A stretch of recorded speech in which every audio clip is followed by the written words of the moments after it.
Seatbelt malfunction.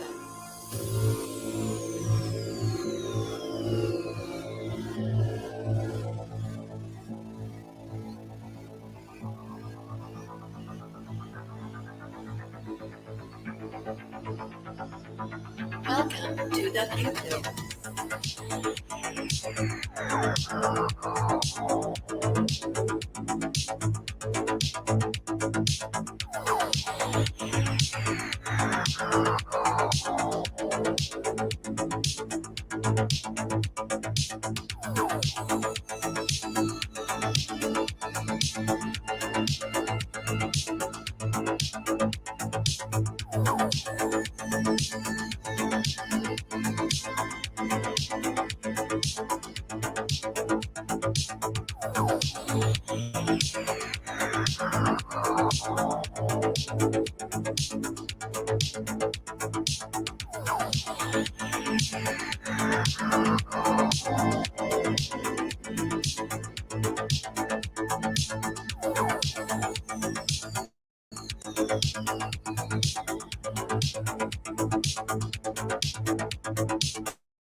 Whew, what's up, everybody?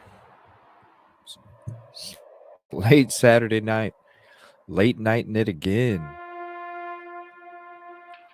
My mind is blown from all that stuff earlier. Wow. What's up, Ray Jones? Doing good, man. Just a lot of shows, but there's a lot of stuff.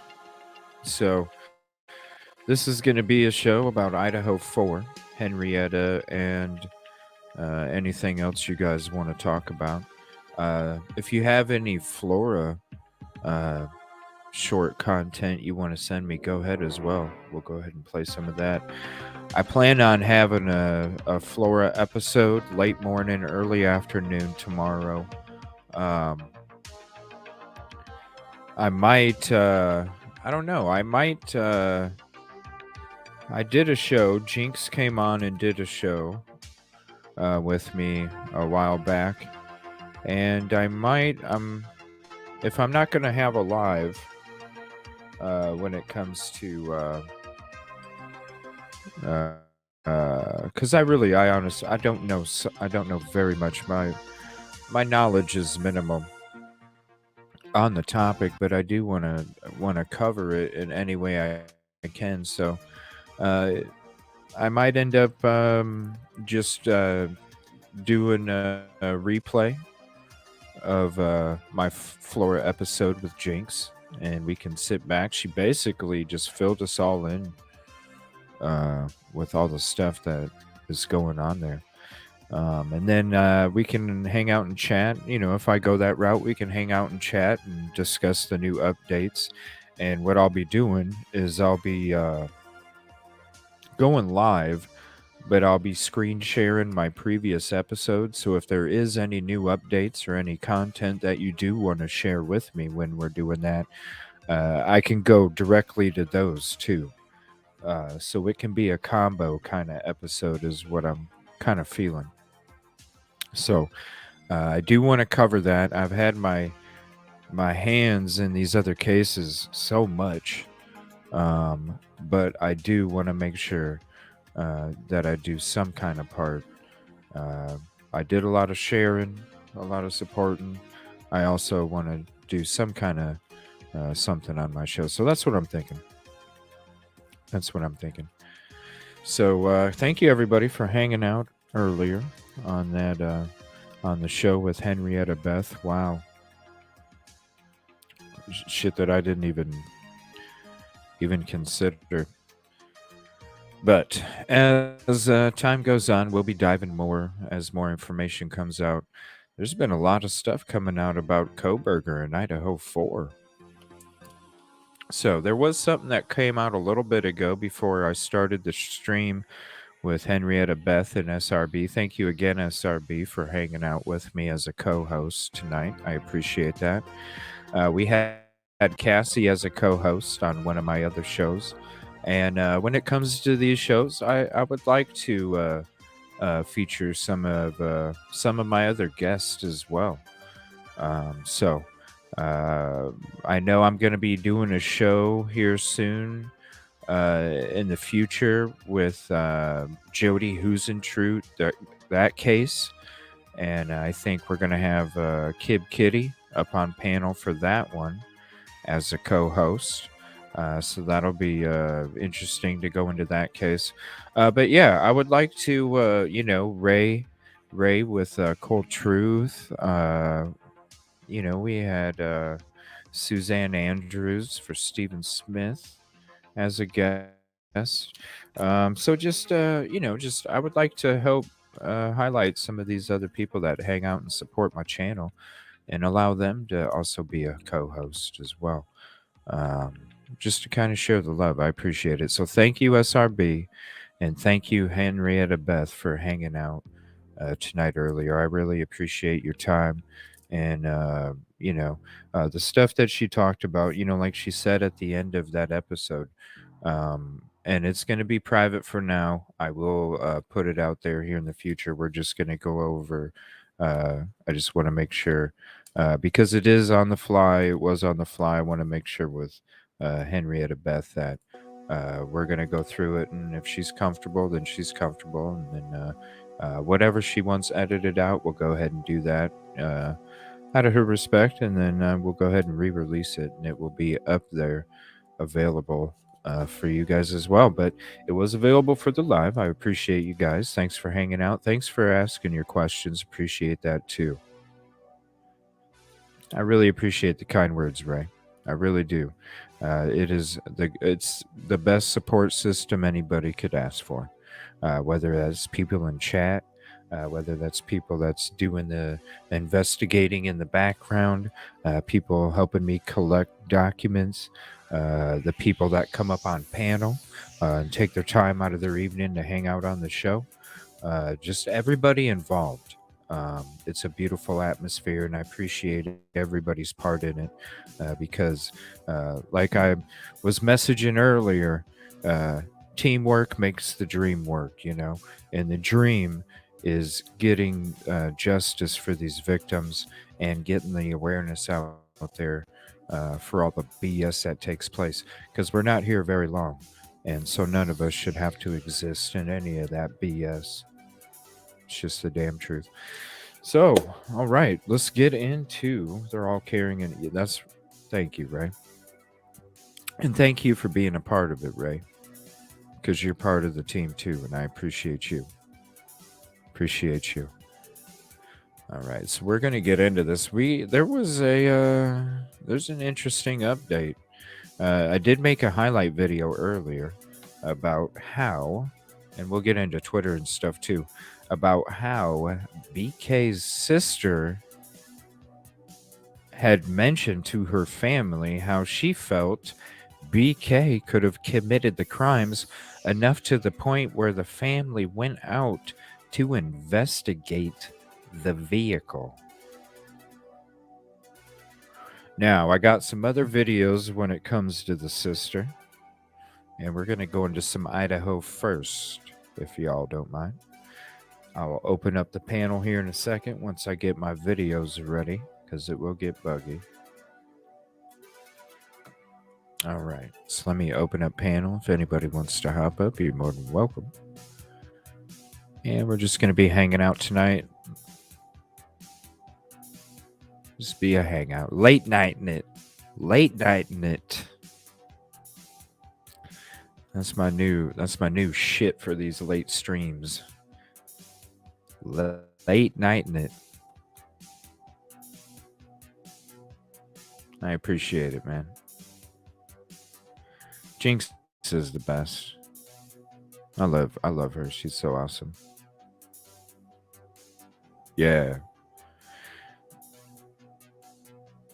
Nothing but love on both sides, It's about the respect. Like, we do that teamwork. We work together. 150, 125. We're always going up. Always going up. All right, so let me go ahead and turn this down a little bit. We'll get into the usual space age funk beat. I do love my space age funk beat, but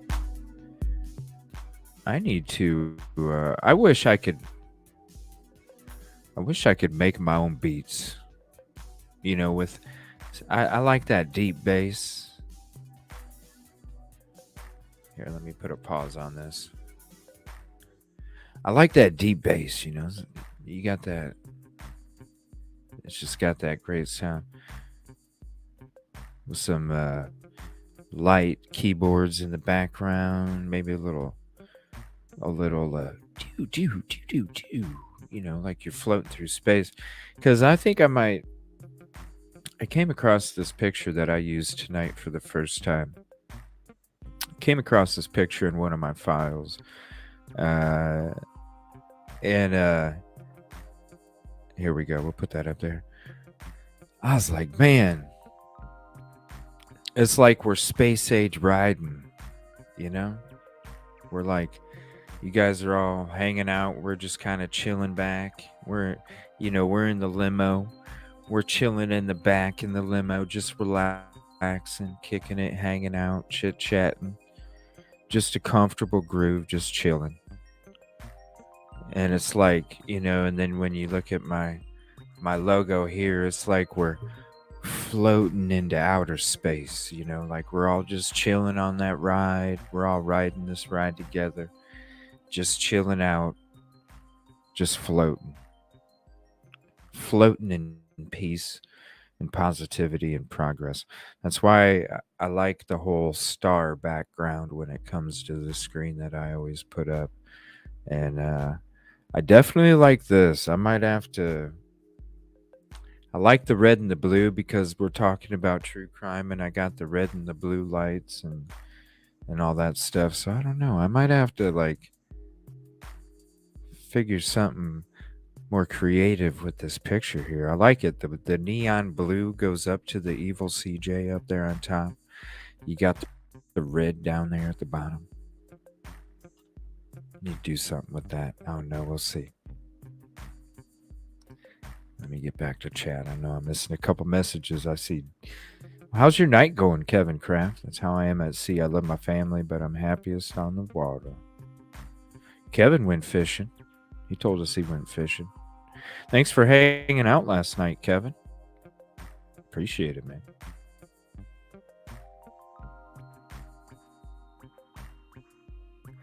Yeah, Jinx is amazing.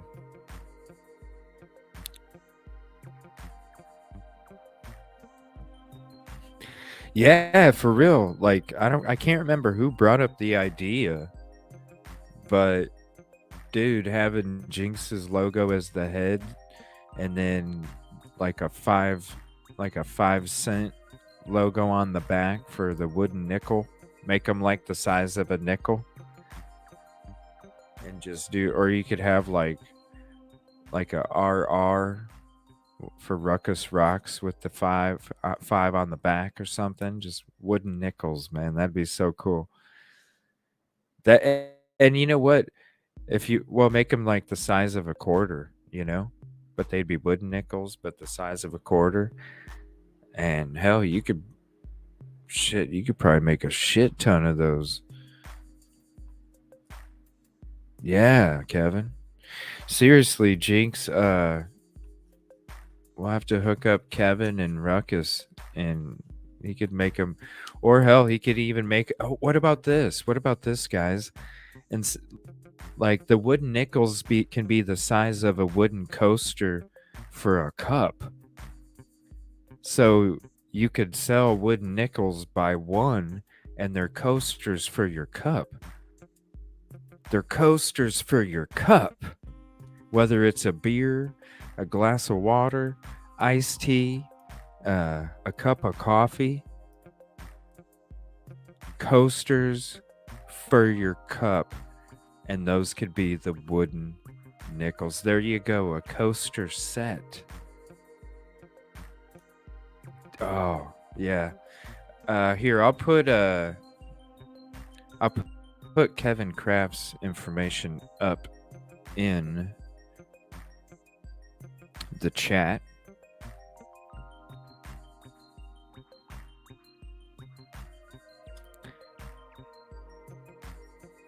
That is awesome. And then if it's the size of a coaster, you could for sure get Ruckus Rock's logo on there. Because you saw what Kevin Kraft could do with the evil CJ logo.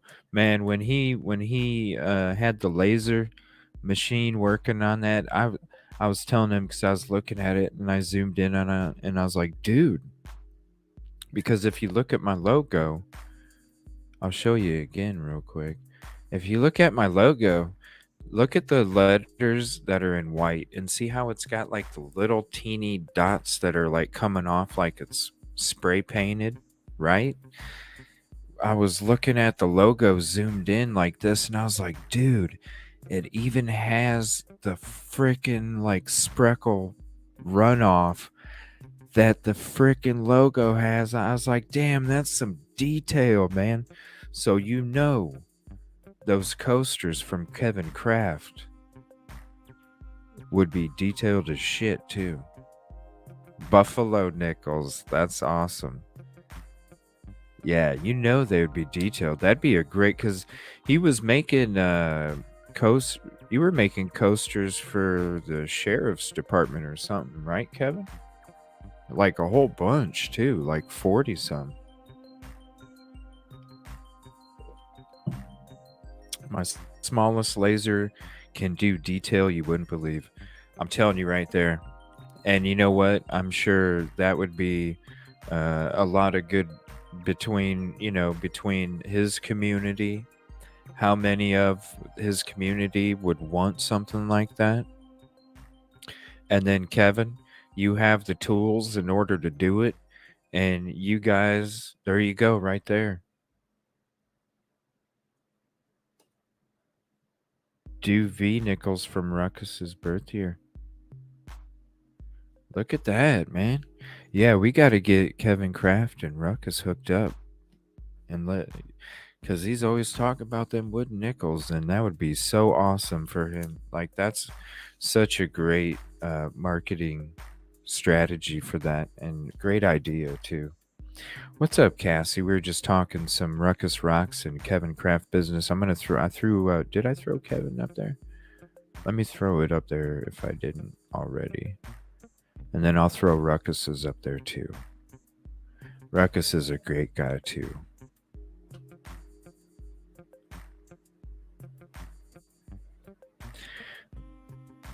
Now I'm kind of wondering if I can do LA Noir with other people, if I have to just do it by myself. So maybe we'll try and do it by myself. So I said a guitar in the background and 2 R's for Ruckus Rocks. Yeah, see if he has like a logo he would want, because Kevin Kraft would need a logo, preferably a transparent. That way, that gives him the best availability to put it into his system and get the best quality and exactly what Ruckus would want. So if Ruckus can come up with a logo that he would want on there that has a transparent background, that's the best for Kevin Kraft, right, Kevin? You need a transparent background. If you want it to not have like a square burned into it or something, you want like a transparent. Ray Jones, I'm gonna steal that V nickel joke. You guys are so awesome. Yeah, we got to hook them two up, man. That's a great business opportunity for each one. Seriously, because you know how many people are going to buy that in his community. I'll even get one. Seriously, I'll even get one. I need bumper stickers, though. That's what I need. I need bumper stickers. I've been needing bumper stickers for a while. And I need them on the cars before winter comes. Bumper stickers that you can put on your car window.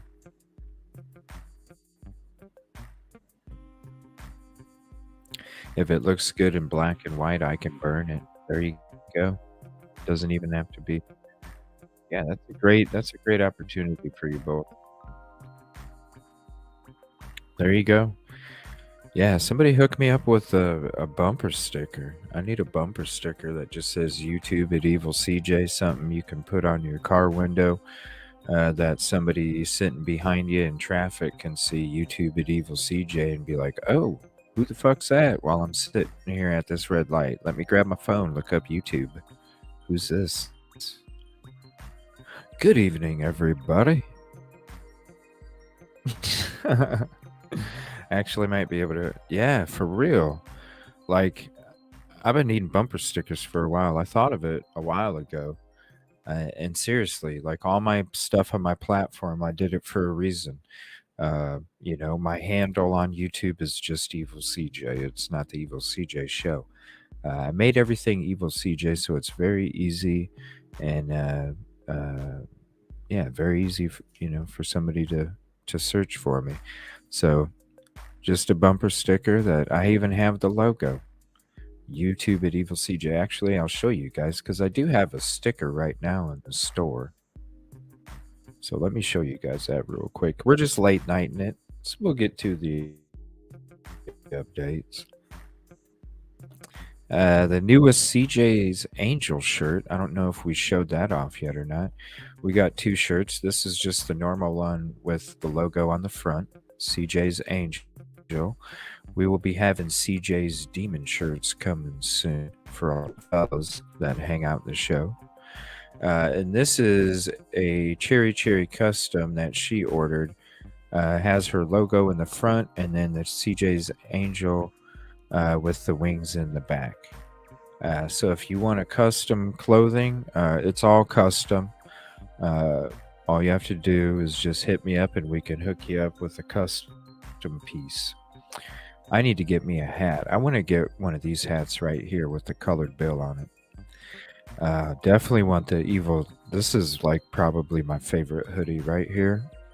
The evil CJ with the evil CJ intro logo. That's my true crime hoodie right there. My true crime hoodie. All right, so here's the sticker that I'm talking about here. And this is what I would like on a CJ Angel's coffee cup as well. And I'm probably going to drop the prices on these two. $5 for all of them, something like that. Where is it?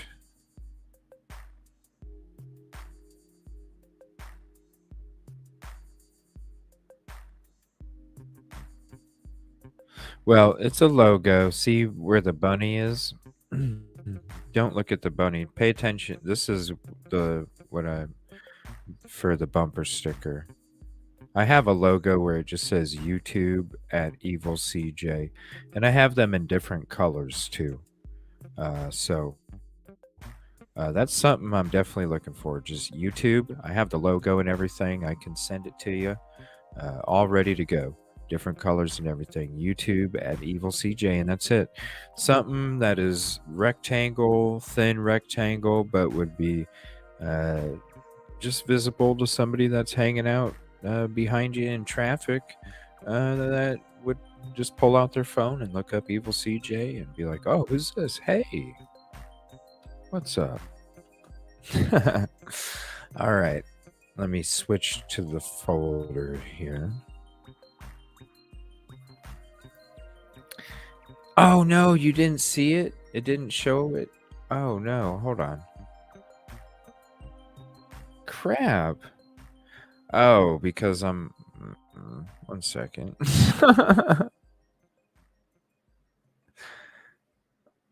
It's late night, and I'm telling you, I've been doing so much streaming lately. I'm going, what do they call that? Punch drunk or whatever? Here we go. Here's the best way to show you. Dang, I was showing all that merch. All right. Yeah, right here. See the YouTube at Evil CJ? Something that's small like that. And it's probably hard to see right there. Let me see. What if I go to. Well, go to the store and you can see what I'm talking about. This is the True Crime hoodie I wanted to show you guys, though, because I love this logo too for my True Crime.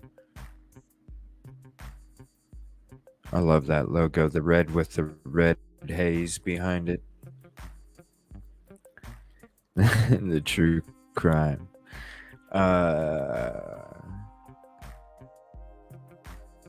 Here it is.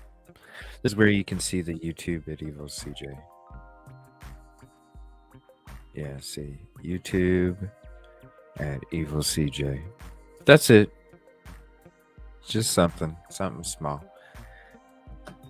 Because, man, we all sit at them traffic lights, and we're bored and shit. And I do it too. I'm sitting at a fucking traffic light. I'll pull out my damn phone, look up YouTube. What's going on? What can I listen to now?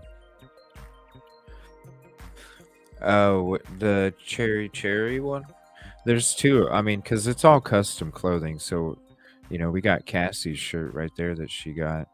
It's all custom. So, like, here's the CJ Angel shirt. We'll be having and there's different wings too that we can put on there. So if you ever want something, I'll just invite you to an offline StreamYard, and I can show you. Just tell me what you want. Like, see, Dre, she got a T-shirt that has a butterfly on it, so it's totally custom. Whatever you guys want, Dre with a butterfly. Thank you, Dre, for your purchase as well. Everybody that's wanted to purchase something, I appreciate it. Um, yeah, and then we got the I love New York, I love CJ sticker with the YouTube evil CJ. I tried to make somewhat of a bumper sticker type thing. Those are only $3 too. I tried to make somewhat of a bumper sticker thing. I'm probably gonna drop the price on these cups, maybe to like 13 or 12. Because I love they're coffee cups. I wish they did like the Yeti kind or something. That'd be cool. Different stickers for you guys. Kinda. I guess I don't know. There's no YouTube on it, so it really couldn't be one. But my favorite, the best coffee mug is, where'd it go?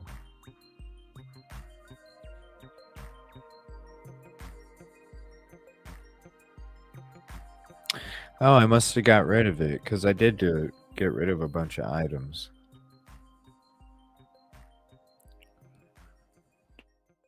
Just try not to have too many on there. But yeah. All right, so there's that.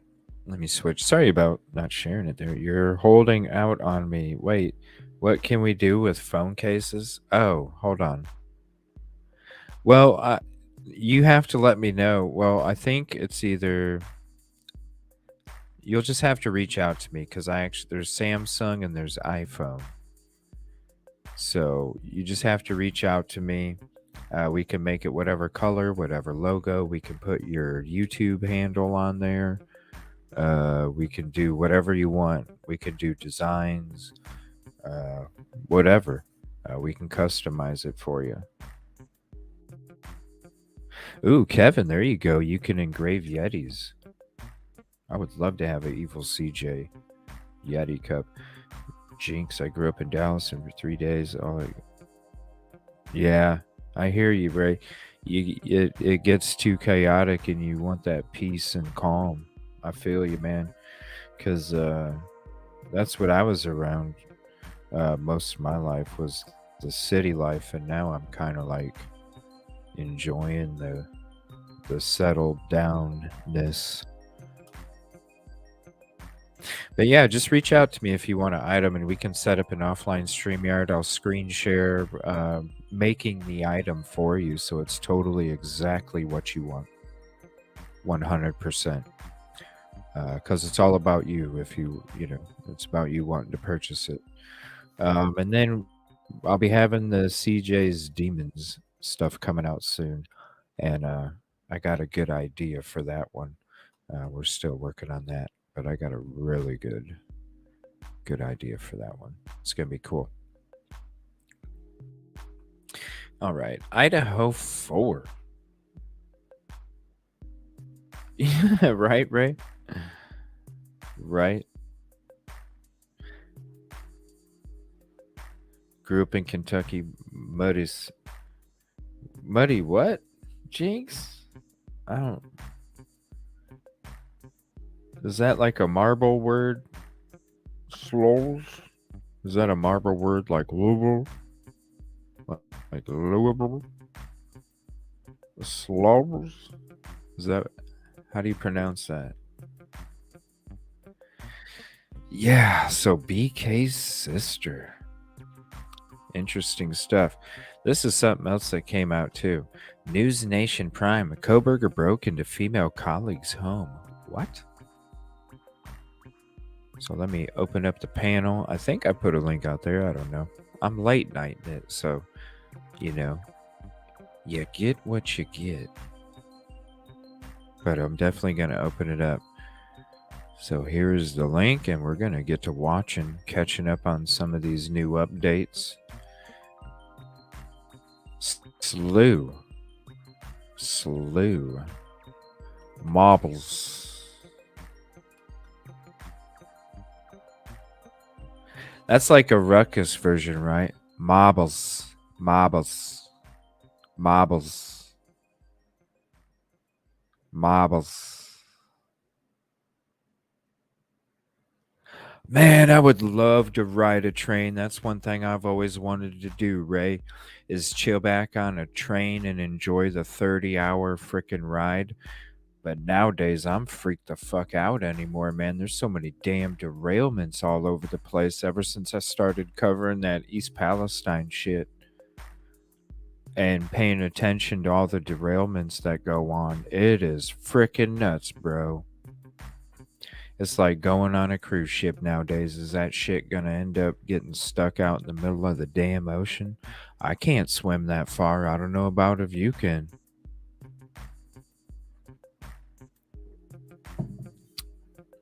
Mabas. By train. What's up, Ava?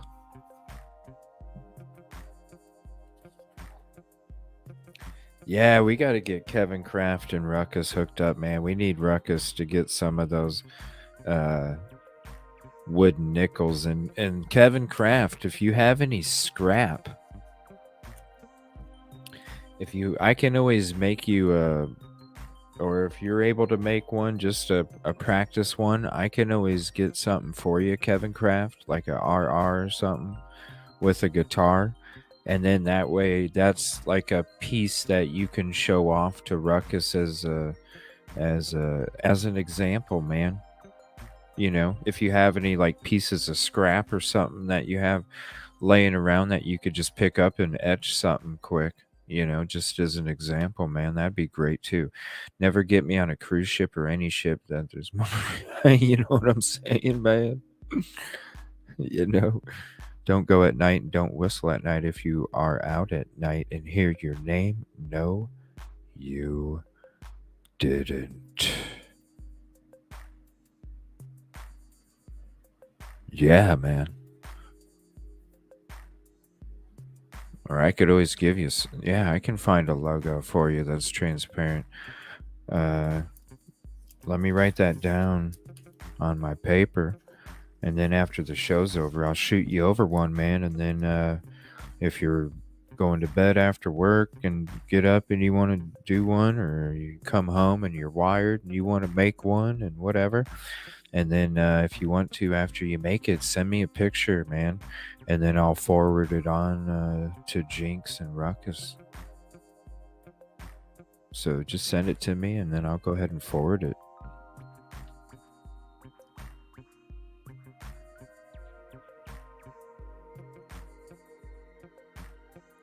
Paranormal podcast. Yeah, I do like paranormal. I always wanted to talk. We did talk paranormal in the very beginning of all my shows when I first started my show. You know, Jinx, I saw you mention some earlier about an email, and I didn't get an email from you.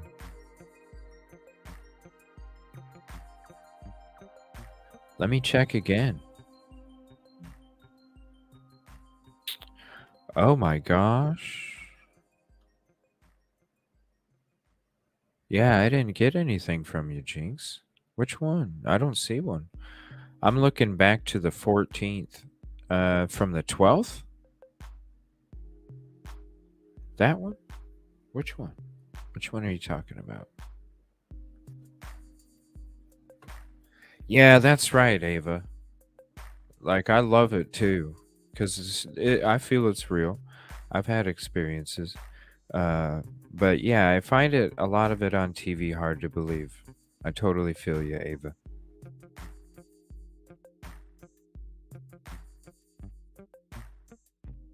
You know, fun fact, I used to a long time ago, I was used to have my backpack, a camcorder, a digital camera, a flashlight, a GPS, and I would go to these haunted places at 3 in the morning and go exploring.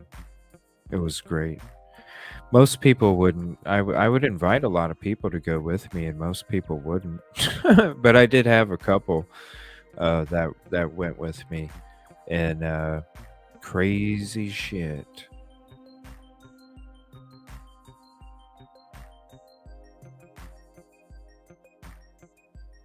Oh, yes. Hold on. Let me set. Yes. Hold on. Well, here's this one. Dumpster Goblin.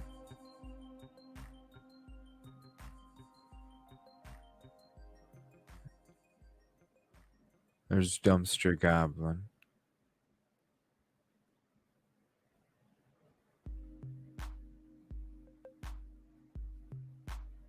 And then cat. Oh my gosh, look at all these. Oh, cool. And I can switch back and forth between them too. So here's all the kitty pictures from Jinx. Oh, look at that. They're just chilling in the sun. Soaking it up. Aw.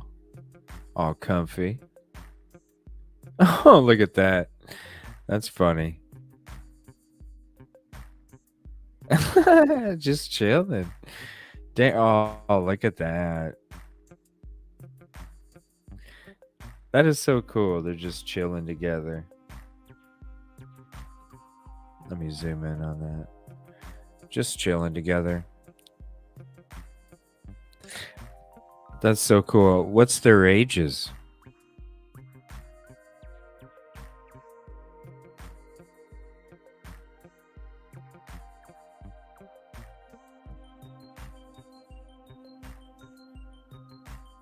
Yeah, let us know what their ages are. The one on the left and the one on the right.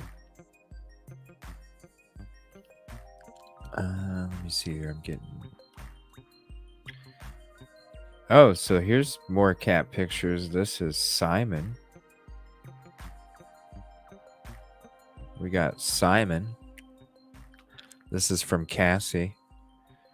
Look at that stare.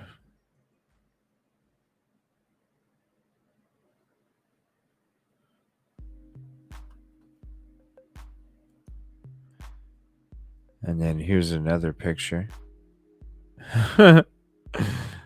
Just, I always wondered I wish I could know, like, what do they think? Right? Like, what are they thinking when they're looking at us like that? What are they thinking? Nimbus is 2 and Noir is 1. They look like best buddies. He's a ragdoll tabby. Yeah, we haven't done pet updates for a while. I miss those.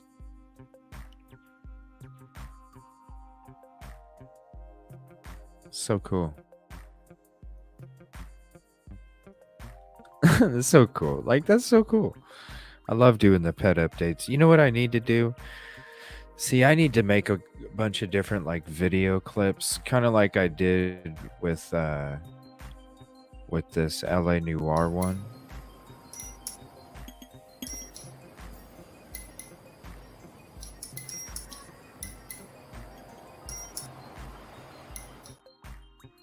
So I can do, like, pet updates, like a pet updates category and just different stuff like that. I need to, one of these weekends, I just need to take it off, except for Sunday night. Just take the whole weekend off and just do nothing but make me little teeny videos for transitions to different parts and different, like, we got pet updates. So we'll have a pet update 10-second video come up, and then, all right, getting into the evening's topics, and then the evening's topics for 10 seconds pops up, and we like transitions. So not only they would have like timestamps, whoever's watching would have timestamps, but then I would also have transitions from one to the other. I think that'd be really cool. Something to introduce when it comes to the production of the show. I have so many ideas. I just don't have the time, but I need to make it. That's my thing. I need to make the time. But there's just so much to cover. There really is. All right, so I'm going to go into this first video here. I need to drink some coffee. Nimbus is a barn kitty. Noir literally came from the dumpster. Aw. Look at that Jinx all kind to the animals. They look so cool. They look like best buddies.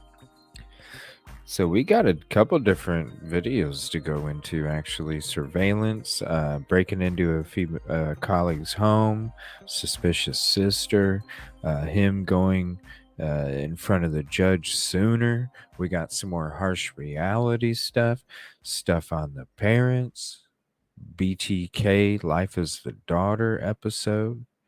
We'll probably do that. Maybe we'll do that. Nah, that's too damn long. I don't need to keep you all up that late. Hell, I did that 2 a.m. stream last night. Can't believe you all hung out with me that long. And anybody, we were in the stream earlier and we started playing the King. I mean, I'm telling you, I don't know why they ended my stream, because I promoted them more than anybody else probably did, and I respected them more than... I mean, come on, I even had the closed captioning showing in the middle of the damn screen. Like, who in the fuck wouldn't want to go back and watch the real shit on NBC where they didn't see the closed captioning in the middle of the damn screen, right? I'm thinking, oh shit, that's perfect. That's perfect. Nope. But I appreciate the fact that my stream didn't end. We came back after a couple minutes and we got to continue on with the show. So it was a win. It was a loss, but I didn't lose everything. I still had the stream intact. We were still able to keep it going. And I did not get any emails when it came to more than being put in the corner for a timeout. Not a wrist slap. I got put in the corner for a timeout, so I quickly learned to eat my peas before I went to bed. All right, so I'm going to play this latest episode from JLR Investigates first. So here, his link, and then we're going to kind of work our way up. If there's any links you guys want me to use, if there's any Flora short content you want me to play, just let me know. I'll be doing that tomorrow, and I think it'd even be cool just to rewatch the if that's what it is, just rewatch the episode, hang out and chat with everybody, and then also I can transition to any updates that there might be as well. So it could be like a rewatch, but with updates kind of episode. I think it'd be neat. You signed up for a future tragedy. Rolling in the house, tumbleweeds. Yeah, I bet. All right, this is JLR. Now he's talking about a security system. What the hell is that? What is that?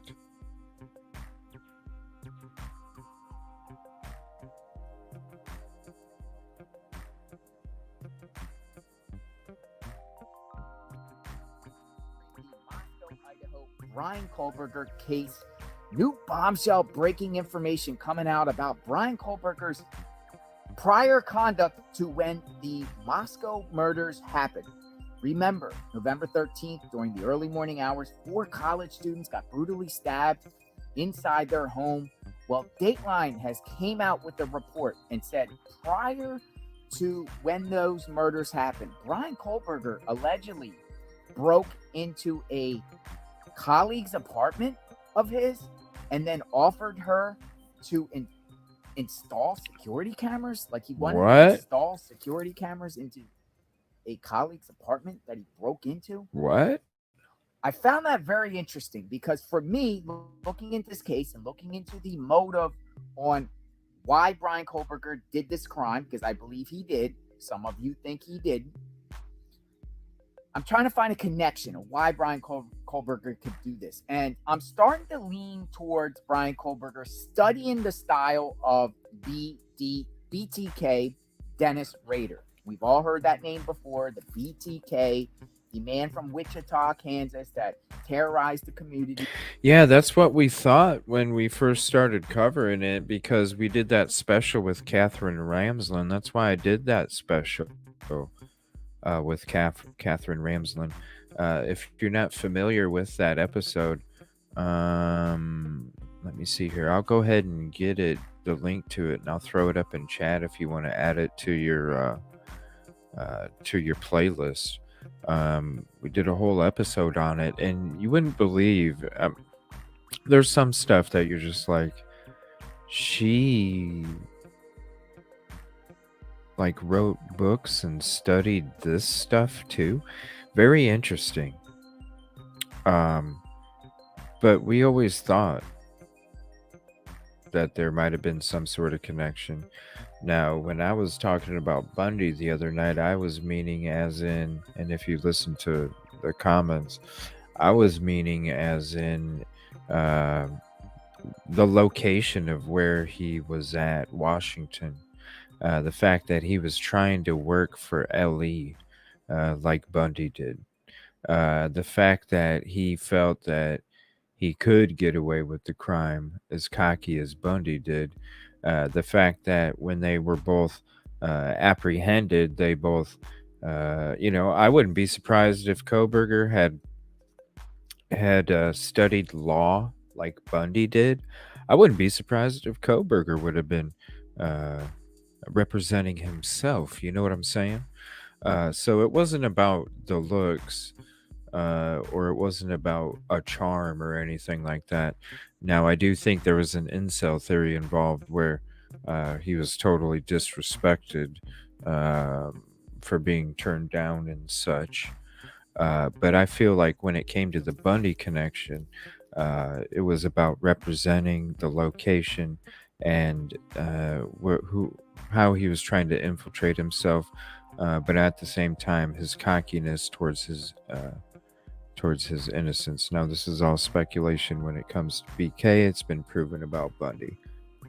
Now, when it comes to the style, because I always said I felt Kohberger was like, he wanted to be like a transformer of all the different SKs.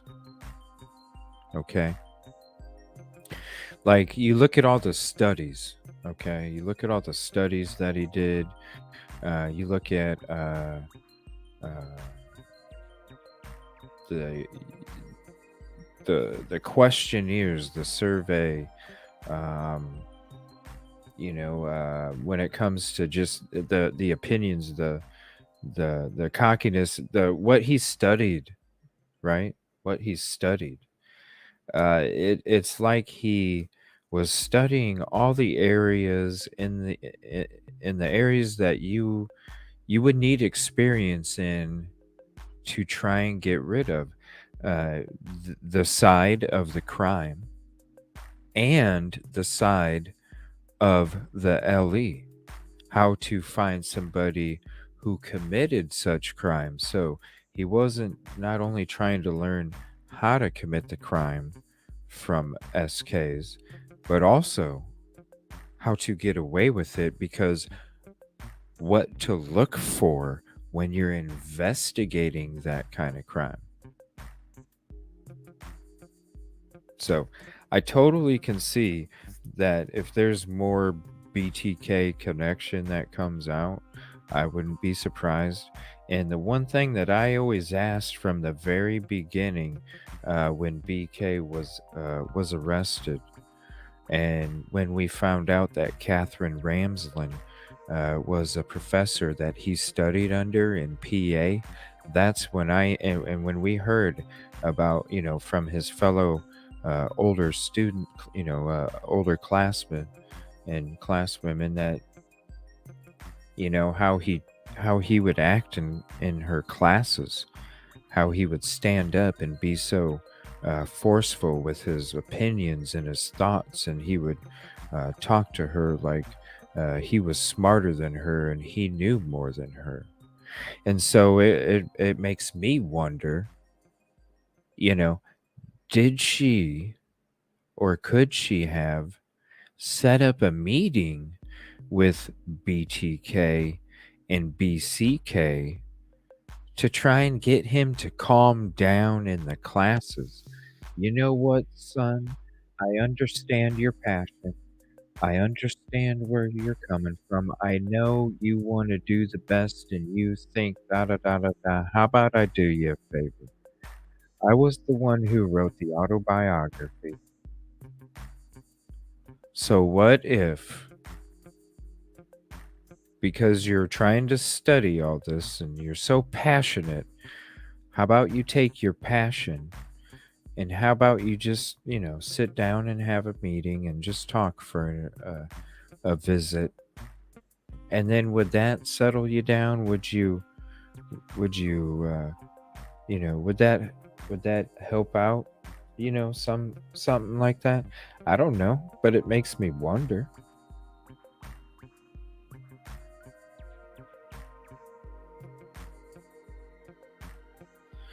So I'm not surprised about the BTK stuff. And plus SRB, she said it in the chat when we were doing that show. BTK. I'm sure most everybody. Oh, what happened? I'm sorry, Ray. Let me... Oh, wow. A bear.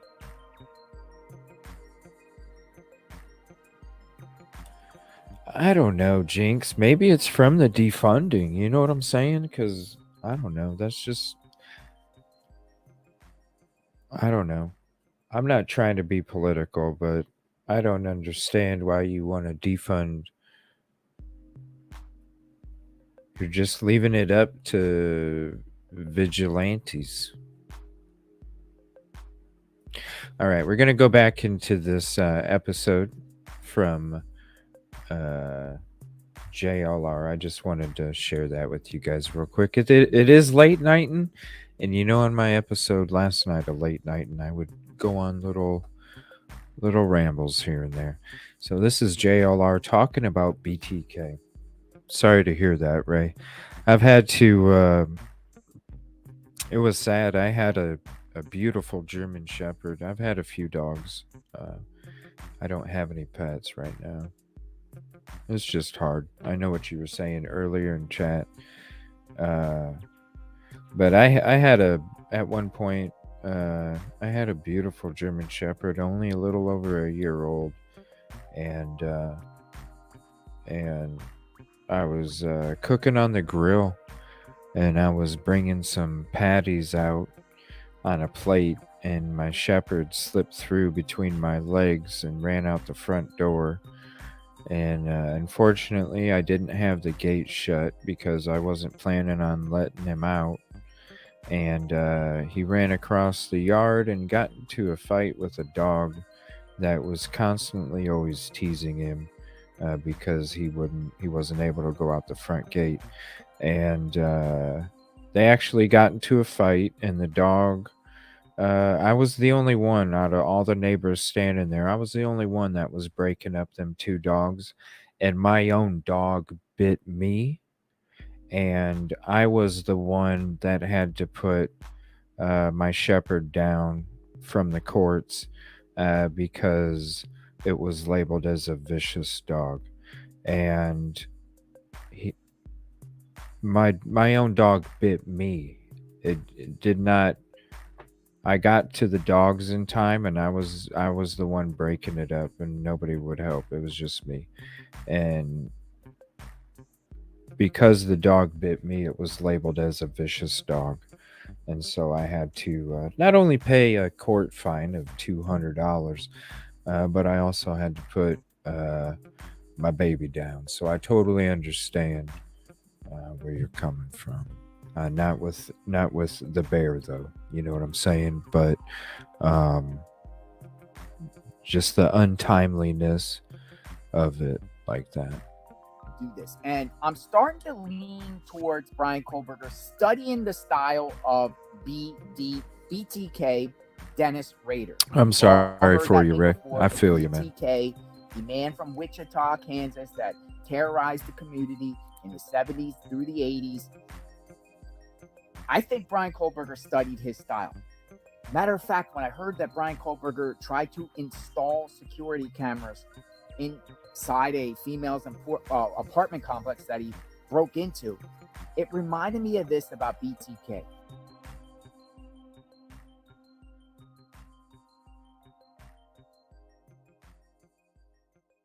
All right. So it says BTK unalive suspect had worked as an alarm installer. Dennis Rader, suspected by Ellie of being the BTK unaliver, was working as an alarm technician when most of the serial unalivers took place. What? I didn't know that about this case. See, I have stuff about it, but every time I tried to watch it, I was walking down a slippery slope of, the shit that I got shut down for earlier. So I never watch anything about it. Wichita, Kansas branch of ADT Security between 1974 and 1988. Holy shit. Wow. BTK installed security systems.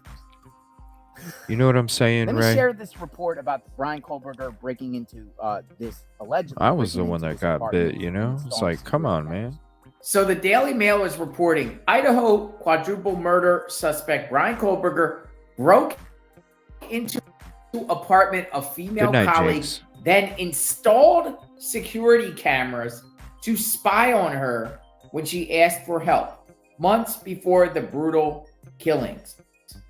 And it says suspected killer Brian Kohberger allegedly broke into a female. Can we say that now? Did they change? Because I'll say that. I mean, unalive is such a awkward word. I never heard of the damn word in my life until I started doing a YouTube show. It's like, what the hell? Unalive?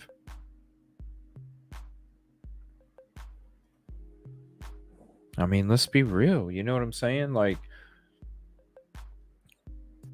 let's hold these people that did these crimes to the words of the crime that, like,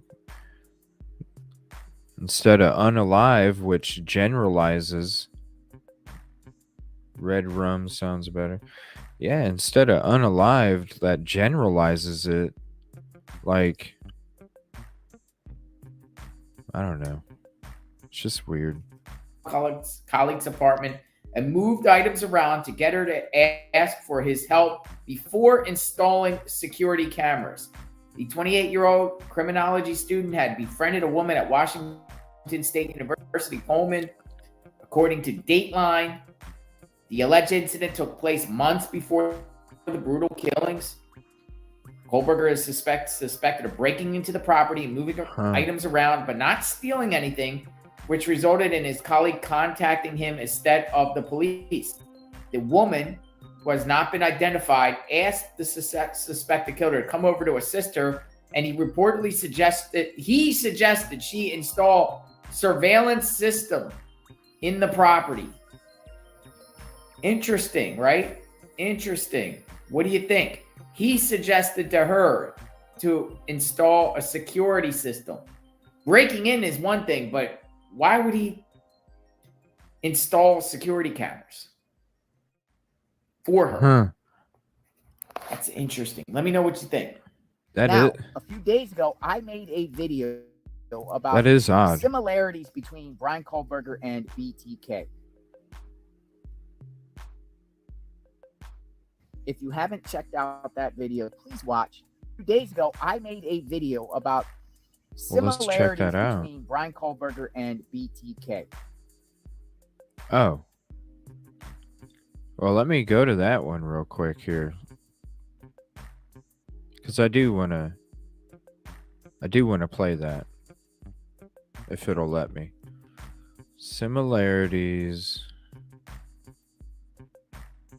from a day ago. Right here. Oh, we watched it already? I don't remember watching this one. Jonathan Lee Riches investigates. I am covering the Moscow. Oh, we started to watch it, I think, and then we didn't end up finishing it. It's amazing what is frowned upon here. I had my first account taken. Really? Wow. It's crazy. It's all the political stuff, you know.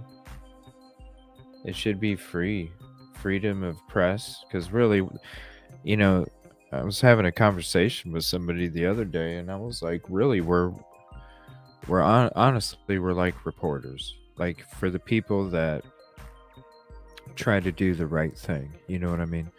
We're like reporters. We have sources. We go through the information and we relay it in a respectable manner. And we have this platform that we have. It don't matter if there's 10 people watching. Uh, it's a platform that somebody's hearing something, you know, and we have to be conscious of that. And we also, you know, have to, you know, as in this kind of show, you know, there's different kinds of shows, obviously. We all know that. But for this type, uh, I look at it as a reporter. Um, and that's how I approach it when it comes to this information. That's why I'm always about exploring everybody's thoughts and opinions, whether I agree or I don't, because it's about finding the truth and getting to the bottom of things. Even, I mean, you know, we hear all these national news stations talking shit about YouTubers, but I honestly think everybody's making a difference. Oh, we went to Coach Kev's community post in the stream earlier today, and they're going to be having Fox 59 is going to be having a sit down with Doug Carter about the Florida fires. So it's amazing what people on YouTube can do, even if it's just a voice, because um, it's about the message and it's about the awareness and it's about getting both of those out in the open. So I'm going to go back to this interview here, or not interview, but this video from JLR about Brian Kohberger and BTK Dennis Rader similarities. Let's go, Idaho. Brian Kohberger case. Let's talk about Brian Kohberger and Dennis Rader, also known as BTK. The BTK, Killer, out of which? Yeah, Ray, you can go back to his earlier policies from, you know, the 70s and the 80s, but I wish I could do a sports show. I'm not too much into the politics, even though I know what the hell's going on. I would just love to be able to do a sports show sometime. I miss sports. Wichita exists for BTK, the man that terrorized the community in the 70s through the 80s into the early 90s. Remember that guy, BTK? Well, yes, sir. I strongly recommend everyone go check out BTK's sentencing when he confessed to the judge. Oh, I remember this. 10 MURDER that will that get me in trouble? Did, because he talks in detail. BTK talks in detail to the judge specifically what he did.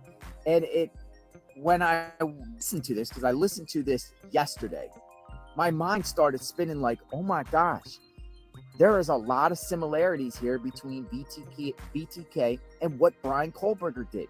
For instance, at BTK sentencing, he said how he would go into these random people's homes. He was like talking about, you know, trolling these people, trying to understand, and then getting into the stalking aspect, and then just going into random people's homes. But once inside the homes, he said that like he would tell everyone in there, he'd tie them up, and then tell them what he's going to do, and also telling them everything is going to be okay.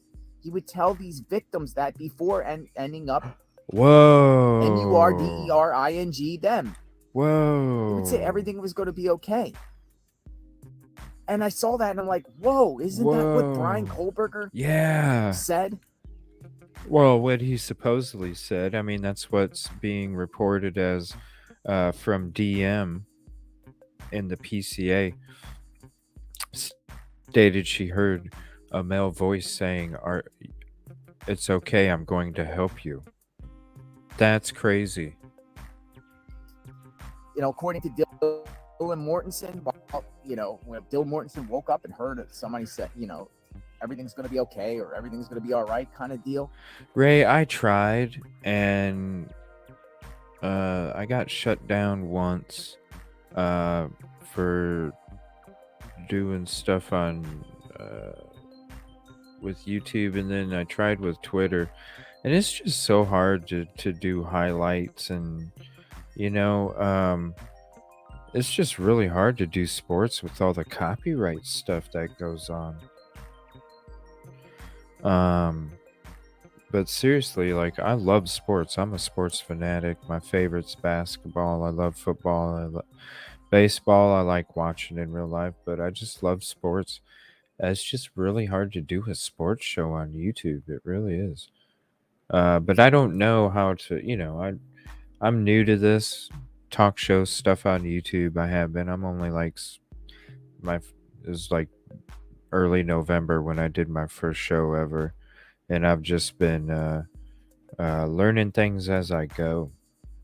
But I tried around Christmas time. I was really trying to introduce a sports show on Sunday early afternoons.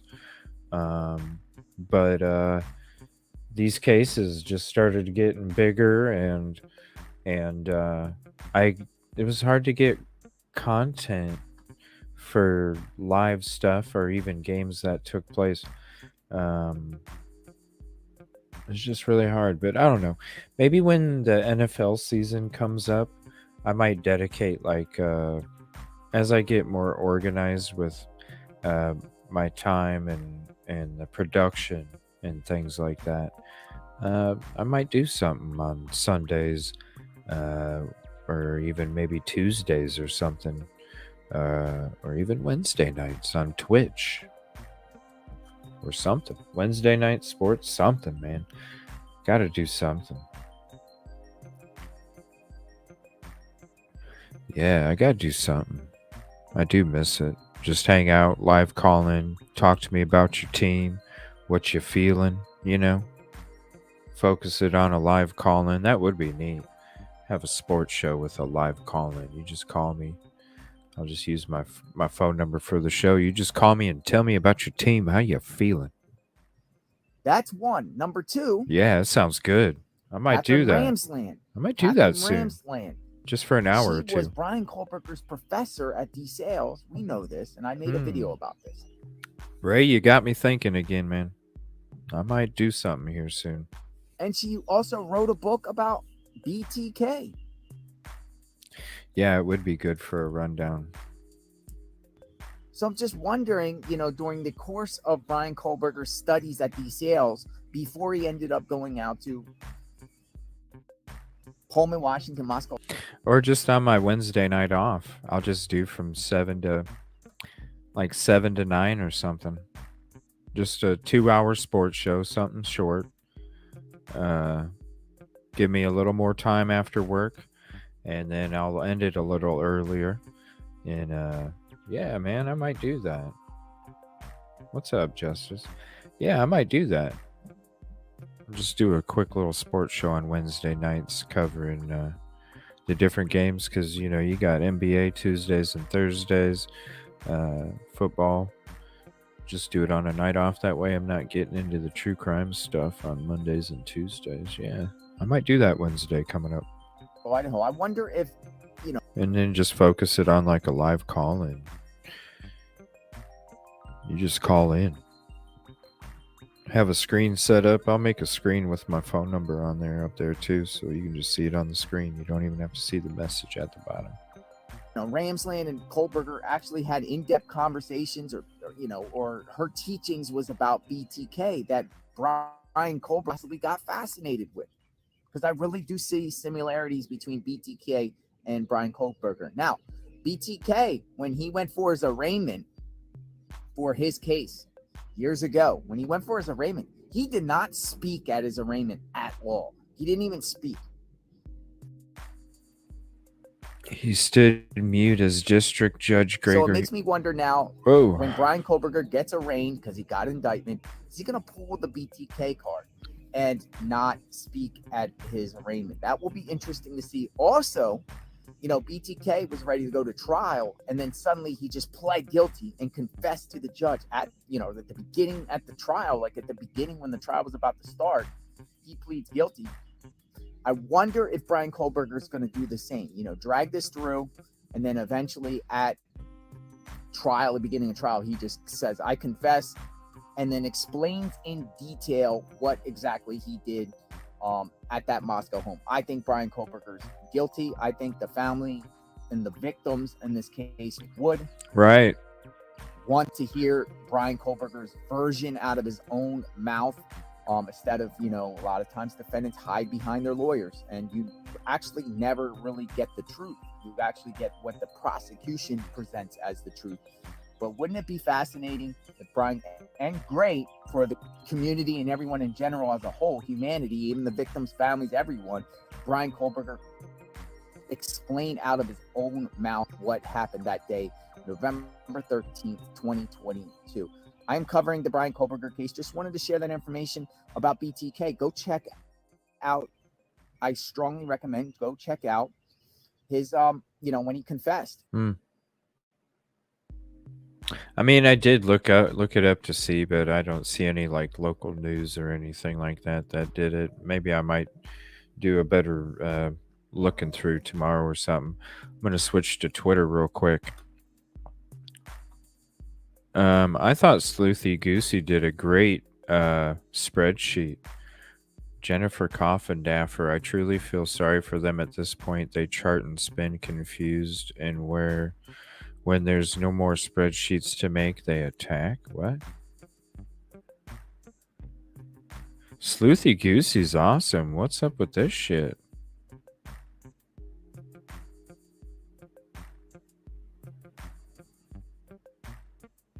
Wow.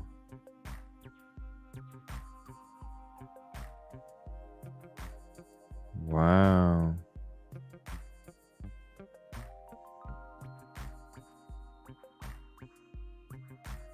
Okay, so this is more Papa Roger stuff.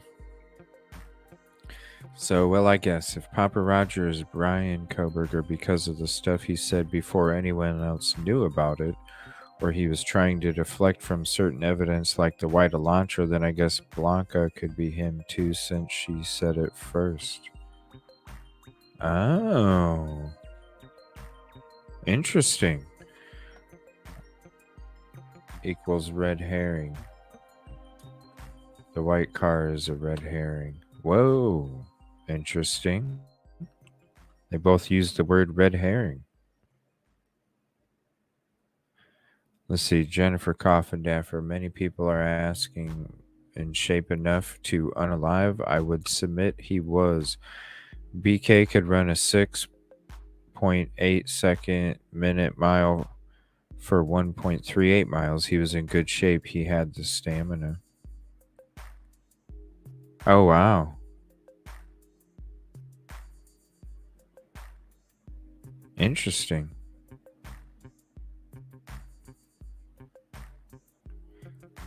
Deep dive, detailed timeline, and clear explanation of the massive search warrant process in the Idaho 4 case.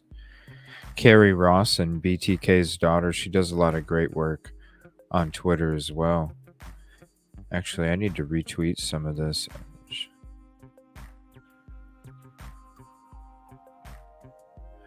Let me see, what does this say? Investigation clues revealed.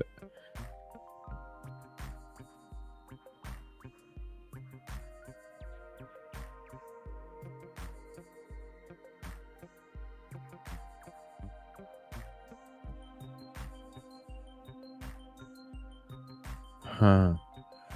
Let me retweet these real quick.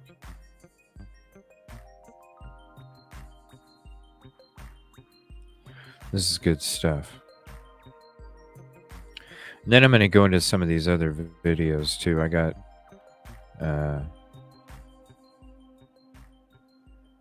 some other updates. And let me share this from Mel.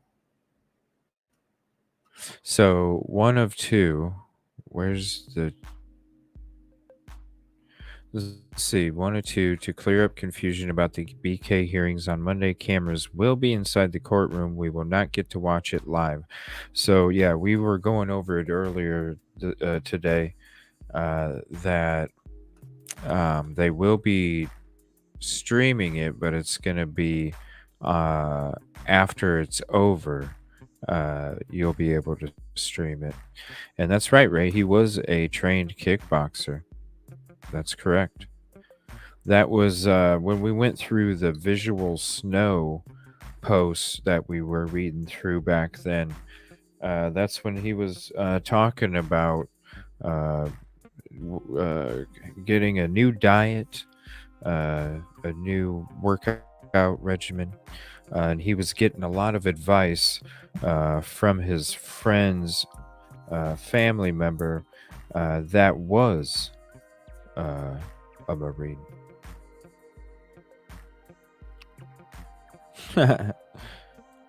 Yeah, Reggie Miller was awesome. So that's interesting. 202, so we don't know how long it will take for them to be put on YouTube. Could take minutes or hours. My money is within minutes, so hope this helps clear everything up. Have a wonderful weekend. So that's some of the updates right there. Let me get back into the Idaho 4 folder. Now, this is a News Nation video that is... Oh,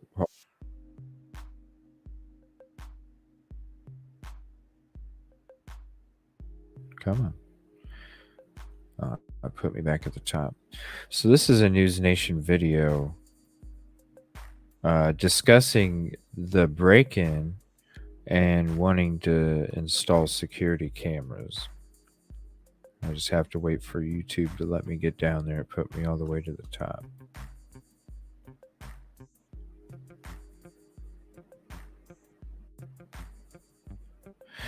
Yeah, I don't know what's up with Sleuthy Goosey and Jennifer Coffindaffer, but that's some crazy shit. All right, News Nation. And now to the Idaho murders case. Suspected killer Brian Kohberger is set to be arraigned on Monday morning at 9 a.m. This comes after a grand jury indicted him on 4 counts of first-degree murder on Tuesday.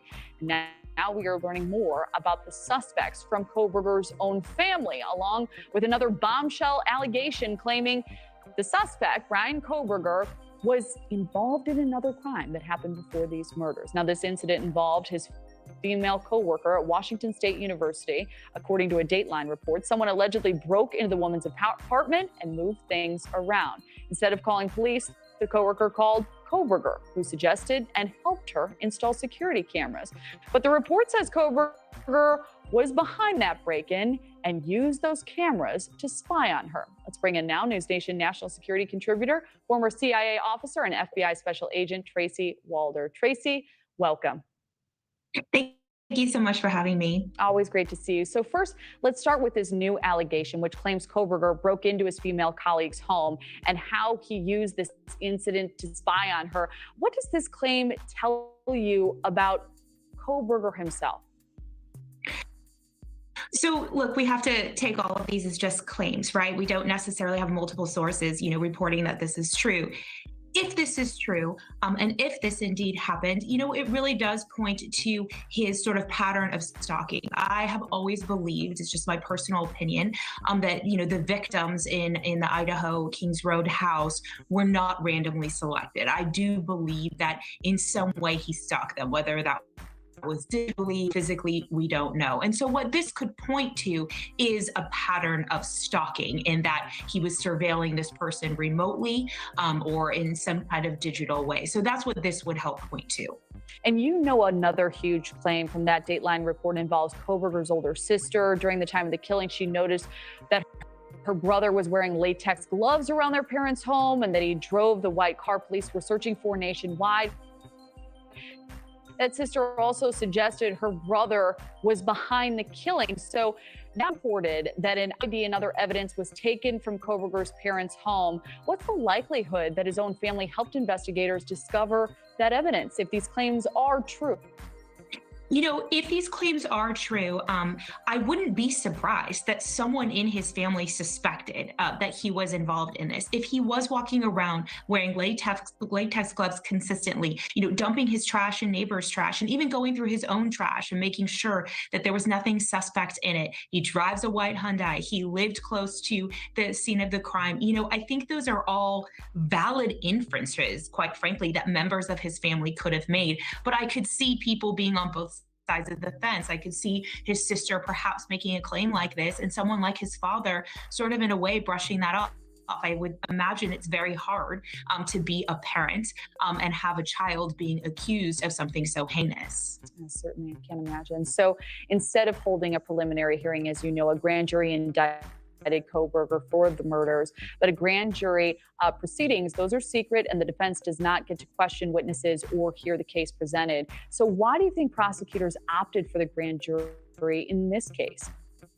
You know, I think that they probably opted for the grand jury and that they most likely had a preponderance of evidence. Quite frankly, I remember as an FBI agent going and testifying, you know, in front of grand juries, and basically, you know, my boss telling me, if you don't get an indictment, don't bother to come back. Typically, when you go through to a grand jury indictment, you want to make sure that you have more than enough evidence to present that is going to return an indictment. And I think that in a way they wanted to be able to just provide the transcript of this, which the defense will get, and not have to lay all of their cards out on the table. Thank you for watching. Go to newsnationnow.com to find News Nation on your television provider. And don't forget to click the red subscribe. Of Idaho students late last year is expected in court Monday for an arraignment. This will be the first hearing for Brian Kohberger since he was indicted by a grand jury earlier in the week. The indictment allows prosecutors to skip a planned week-long preliminary hearing that was initially set for late June. The 4 students were found fatally stabbed at a rental home near the University of Idaho campus back in November. At the time, Kohberger was a graduate student studying criminology at nearby Washington State University. Ahead of Monday's arraignment, I spoke with a legal expert to break down both that hearing and where the case goes next.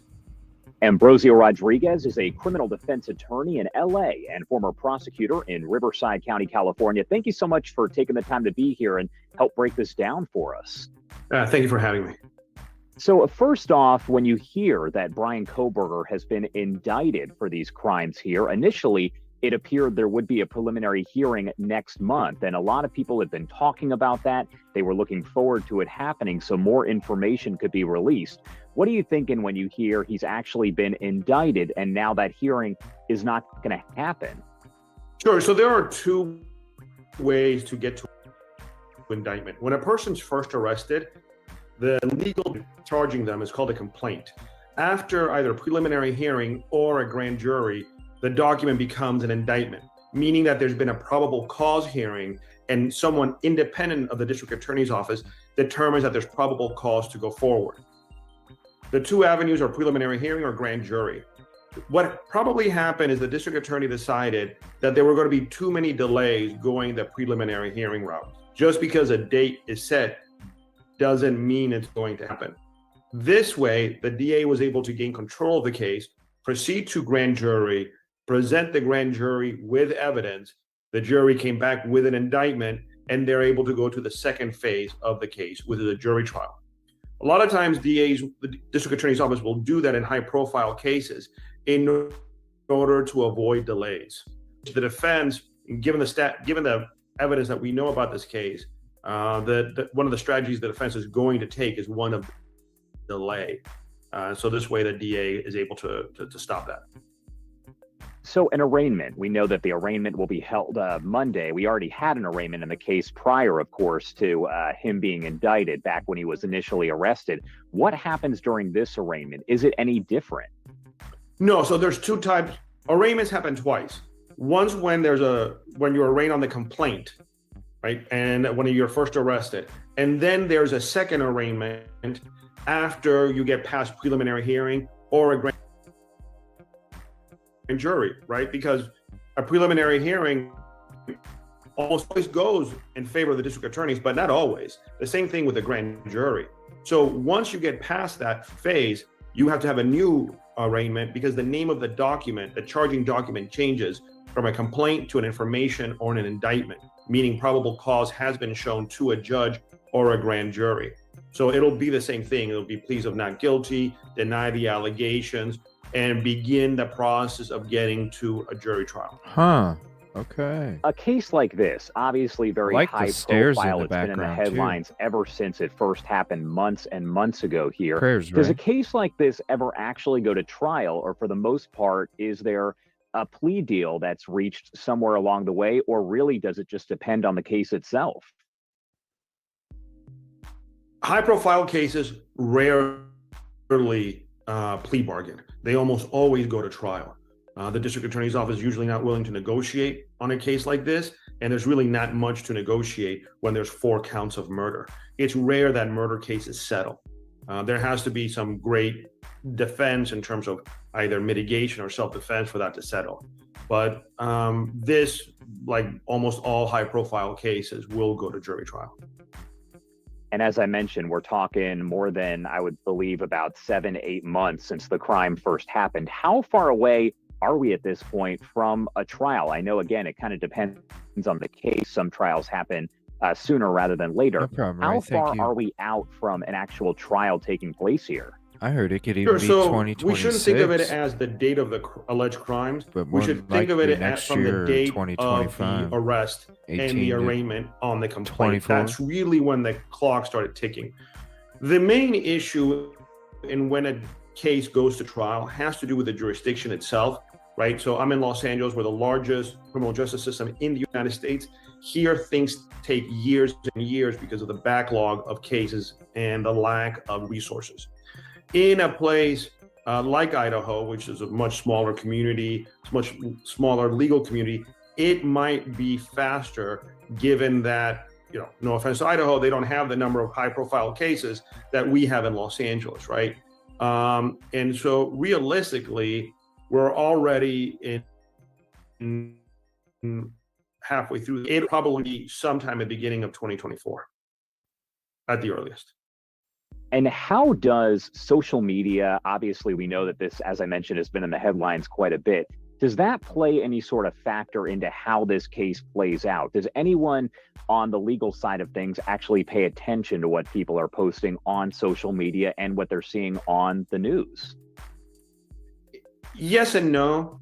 It plays a role when it comes to jury selection, right? In jury selection, both the judge and both the prosecutor and the defense will spend time talking to the jury, asking about their exposure to either news or social media and what they know about this case, because everyone involved is trying to find 12 impartial jurors who won't be influenced but by what they read What's up, on social CJK? media, because that's not evidence, right? A determination of guilt is based on what is admissible evidence, not what you see on, TikTok or Facebook. And how hard will it be to seat a jury in such a high-profile case like this one? As you mentioned, there's not as many high-profile cases over there in Idaho as maybe in, let's say, LA or really any part of California there. Does it make it more difficult because so many people in that area have probably heard the specifics of this case? Yes, it does. But the question is not Shoot, whether all the over juror it. has never heard of this case. All over The question country. before them is, given what you heard, It's gotta can be you tough. put that aside? Can you forget Right. all about that just on the evidence that's presented to you, right? Because it's going to be impossible in a small community with such a high profile and gruesome case for not everyone to know. I mean, everyone was on alert. Look, when I was in college, I lived in Gainesville. I remember there was a serial killer there, and the parents came and everybody went back home, right? Basically, the academic year was put on pause because of that. Again, he went to trial in Gainesville. This is back in 1990, and he was eventually convicted. The question is not, did you not hear about it? The question is, can you put it aside? And would you be surprised? I know that in some cases, especially when you're talking about high profile ones, they actually get moved to a different county, a different area. Would you be surprised if that were to happen in this case?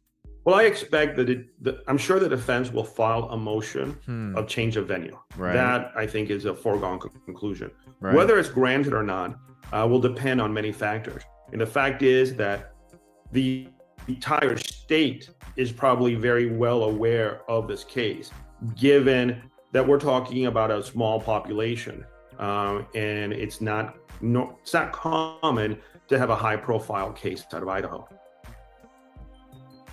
All right, Ambrosio Rodriguez, thank you so much for taking the time here to join us. What happens next in this whole process Good here? questions, As you mentioned, good of course, you know, we're going to have the arraignment that happens on Monday. Yeah. Where does this go from here? What is next? Especially in that small Sure. community, Look, you know. I am sure that the defense was taken by surprise.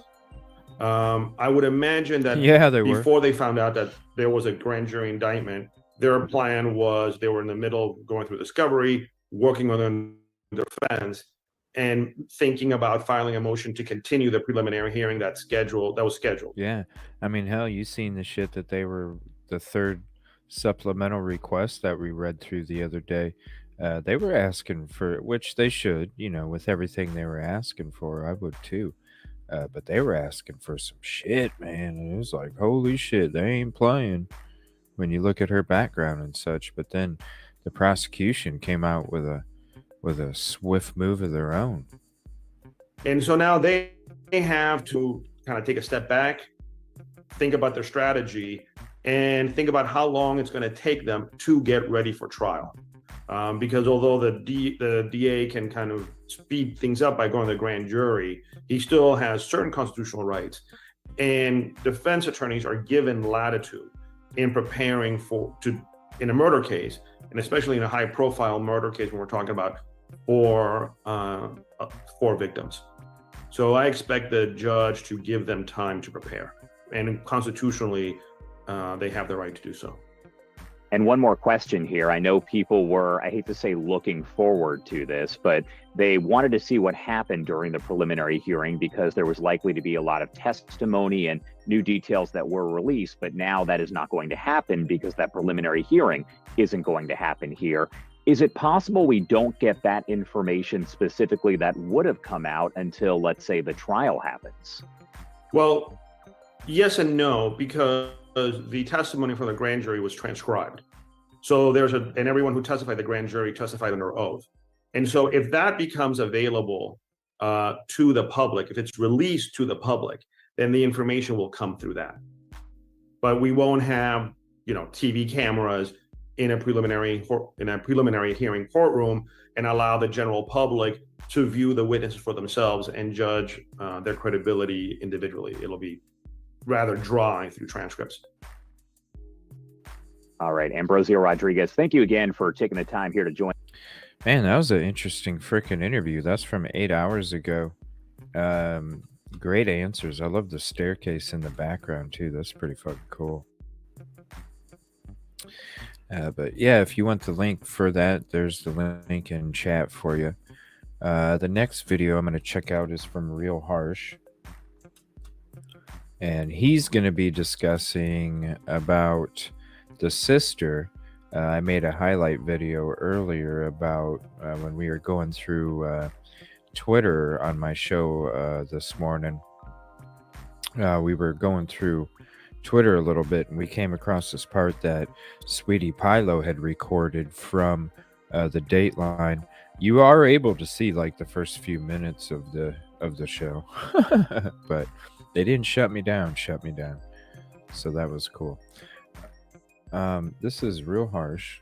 It put me at the very top again. 1 second.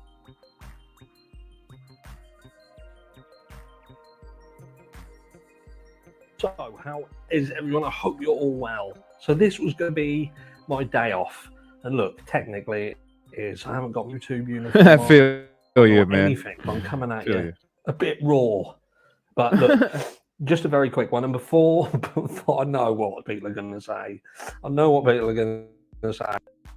look, I said I wasn't going to talk about unless something noteworthy came up. I would speak to people in the comments of the last video. And look, I appreciate that what we have done is this case has been milked to death.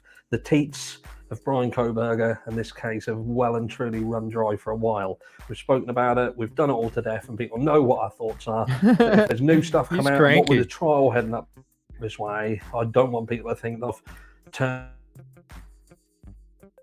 my back on the case, and I'm just not going to talk about it. Anyway, straight into the meat and potatoes. Well, not straight, but now into the meat and potatoes. Two pieces of information have come up. That is with regards to Monday's hearings. There were three. People kind of knew what two of them were, but were a little bit confused as to why there was a third. Now, the first one is obviously the arraignment. We're going to actually see if Brian Kohberger pleads guilty or not guilty. It would appear that he's not going to plead guilty, because in a second you're going to learn what the third one is if you don't already know. The second one, it believes that, or it seems to be, the gag order is going to be spoken about again with respect to that. The third one, however, is this ongoing battle between the prosecution and the defense, and this is the prosecution battling the motion to compel. So what they're basically saying is, look, they're asking for stuff, they're asking for evidence, and we've given them everything. And we're, based on that, we're not giving them any more. We don't need to. Now, it's a little bit underhanded, because obviously what they've done in a snidey about way is this massive, great data dump of 51 terabytes. And they're basically saying, look, we've given you everything. You do that. So is it a little bit of an underhanded way of saying, look, you've got everything that we've got, find what we're going to use yourself? Or, at the end of the day, they can turn round, the defense, and say, no, at the end of the day, you say you have evidence, we want to see that evidence. It's all right giving us a 51 terabyte data dump, but that isn't giving us what we're specifically asking for. So this ongoing battle is continuing. And the other piece of information that has come out is with reference to Brian Kohberger's sister.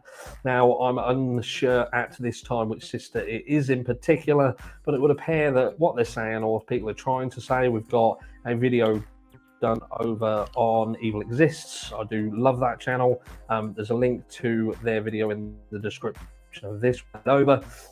But basically what it's saying is, look, because of the fact that Brian Kohberger was wearing latex gloves, the fact that he was driving a white Hyundai Elantra, and proximity where he lived and where these murders happened, apparently they had even suspected him.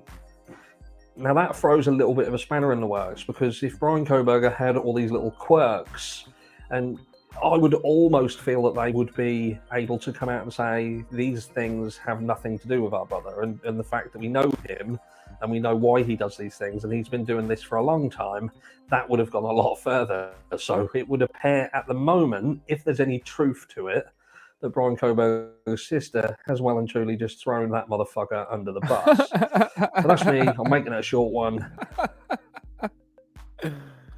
Oh, I love his thoughts and opinions.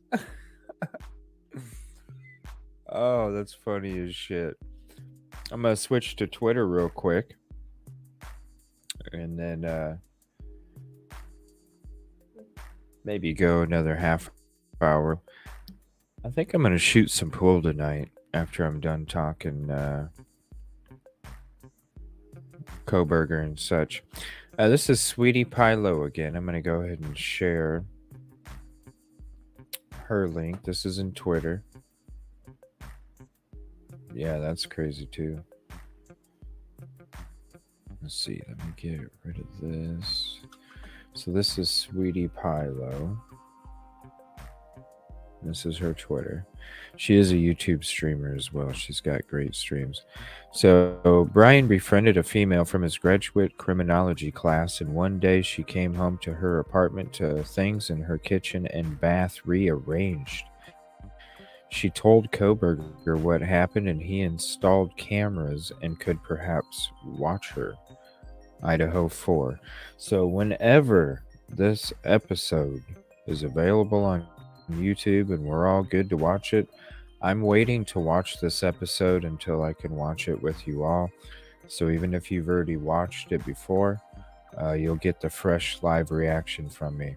So I'm going to go ahead and play this video from Sweetie Pilo. That's the video that we watched earlier when we found out that BK's sister suspected him of committing this crime.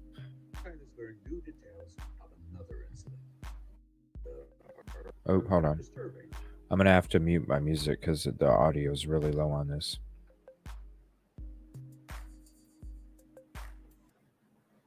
All right, let me mute that real quick. Has learned new details of another incident that are disturbing. Our source says Kohberger had befriended a woman in his graduate criminology cohort. The woman had returned to her apartment one evening and found some things amiss. Items moved from where she'd left them, in the kitchen, in the bath. Quite bizarre. So what did she do? Well, our source tells us that since nothing had been taken, the woman did not call the police. Instead, And that's 100% right. who our source says volunteered to come over and take a look, and he soon recommended the installation of a video security system. And he, Kohberger, volunteered to do the work. And just played it off like none the wiser to his dad. That's why I wonder, Ray, if so. Think about it like this: they found 3 knives, right? But when we look through Sleuthy Goosey, he purchased 4: eBay, Amazon, Walmart, and Blue Ridge knives. They found 3. That's why I think the knife that committed the crime was dumped, not with the route when he left the crime, but at a rest area or a gas station garbage or something way in between that long ass 40-hour drive, because it was a 40-hour drive the way they took back because they had to avoid certain weather. That's why they were pulled over on a different interstate in Indiana other than the one that they would typically take from Pullman to the Poconos in PA. If you look it up on Google, it actually has a northern route. They had to take a southern route after they were leaving Pullman. They had to go south instead of east. So that's why the trip ended up being 40 hours, and that's why it put them on a different interstate in Indiana where they got pulled over compared to where it would have took them before. So it's going to be interesting. What's up, Kevin Kraft? How's your night going, man? Yeah, but the trip was pre-planned, but you got to think about it like this. He already knew that he was going to have to be changing his tags in November. Probably had to change his driver's license. Everything was going to be different. So he probably felt, they were going to have the break from school coming up. Thanksgiving break, with school coming up. Perfect alibi to leave the area. Perfect alibi to go visit family during a holiday. Bounce from the area. Nobody can really look, he probably thought it was a perfect setup. All of the dots on the I's and the crosses on the T's. BK's parents noticed that the white Elantra had no front end plate also. Yeah, they were not required in PA to have front license plates. Yeah, he bought 4. Blue Ridge, let me see. Let me go to my Twitter real quick. Let me see what's up on. Yeah, let me go to my Twitter real quick. I'll show you guys.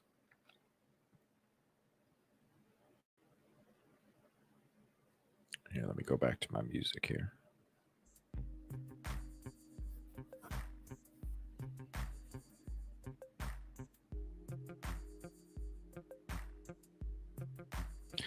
What? Were they deleted? No, they weren't. Here, hold on. It was on Sleuthy Goosey. Yeah, I think that's why he went back the morning after. When I feel like he was trying to work up enough confidence, and that's why he drove there. And I feel that he was trying to work up enough confidence to go in there.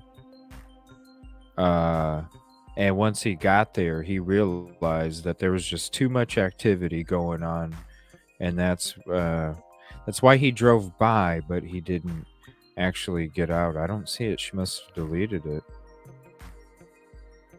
Huh, interesting. Yeah, I guess it's deleted. I'd have to go back on my show from earlier. But basically, Walmart, Amazon, eBay, and Blue Ridge Knives. We even went to BlueRidgeKnives.com earlier. Went to the website. Still cost as much as 2 plates. Yeah, I think he did. I think that's why the trip was back there in the morning at 9 something in the morning. Number 1, drive by to see if there's any Ellie that showed up. Number 2, if there wasn't, he was probably going to try and work up enough courage to park up there at that park, the apartment on the road that goes up behind it, maybe creep down real quick through the woods. There was reports of somebody going by there, seeing somebody creep through the back of the woods there and kind of give him a weird look. There was reports of that. So maybe he tried and he just was like, no, there's too many people out. They're going to work, going to school. I just can't take the chance. Trying to work his confidence up to go. But once he got there, realized that it wasn't going to happen. He was just going to have to hope for the best and hope that nobody got anything from it, But unfortunately, they really didn't, because they only got 20 skin cells on the button snap, and you can literally tap somebody on the shoulder and leave 100. So the touch DNA that they got on the sheath, really not so much. And that's why the prosecution decided not to use it in the trial. So really, the sheath now is not going to exist when it comes to this trial. Okay, so let me rewind it to right here. Let me pause the music again and we'll finish the rest of this. Because police believe Kohberger, if he was close enough to the woman's apartment, could pull up the cameras himself for a look. Because Kohberger knew the woman's Wi-Fi password. Our source tells us that Brian Kohberger password. was considered a strong suspect in the break-in. Wow. Retired FBI profiler. So he could literally log into her Wi-Fi from wherever he is and literally watch. That's freaking creepy. Wow. And she allowed him to do that? See, when you do that kind of shit, ladies, change your freaking password after somebody comes over there and sets that shit up. And if you don't know how to do it, just say, hey, can you help me? Tell me how to do it. And then after they leave, do another one again. Have them walk you through it. Make the password corndog231. And then after they leave, hurry up and change it again to whatever. Greg Cooper offers this theory. What does that say to you? I would expect that he orchestrated the whole thing. He was not looking upon her as a potential victim necessarily. That he orchestrated it so that she would come to him, that he would be able to help her. And it is also another level of power. Wow. Control of another person. The hero kind of image that he could portray. You've got this problem. I'm here to solve the problem for you and make it better for you. Wow. Light and shiny arm. Absolutely. Wow. I just learned. Yeah, I can't wait till this thing comes out on YouTube. Let me see, what else we got? Spoiler alert. This is everything you might have missed. Datelite episode last night, thanks to the person who spent the time jotting this down. Interesting. Let's read through this.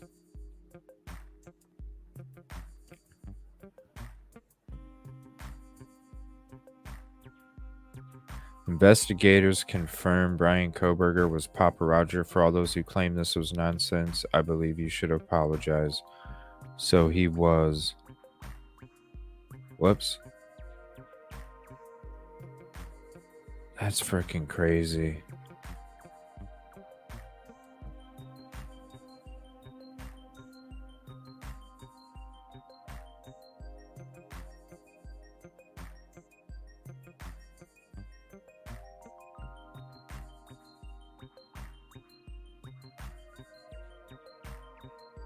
Sources say rumor that BK was messaging them on social media is not correct, but he may have been stalking them via geotagging.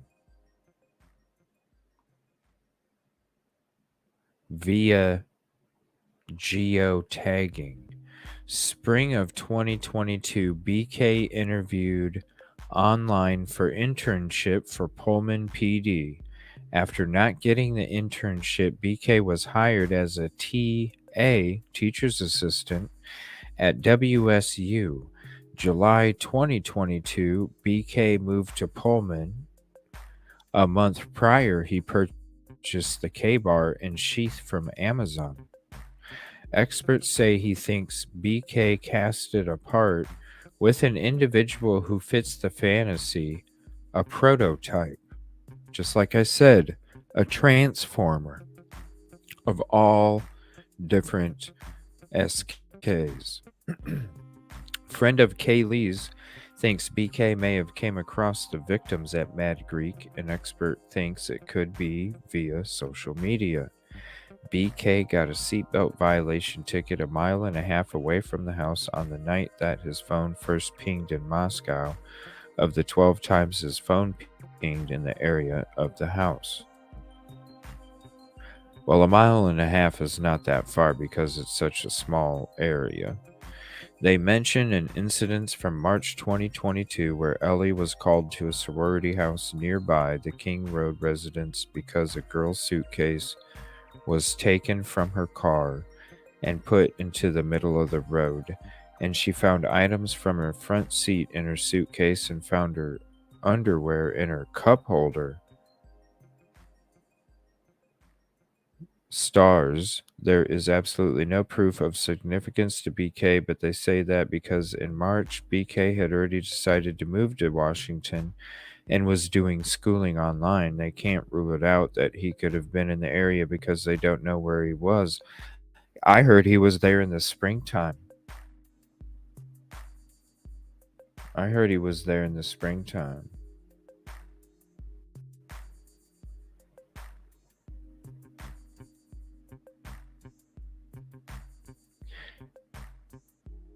BK had a coworker who had some weird things happen in her apartment, so she told BK, who recommended and installed a video security system, which they say he could pull up the camera to look at because he knew her Wi-Fi password.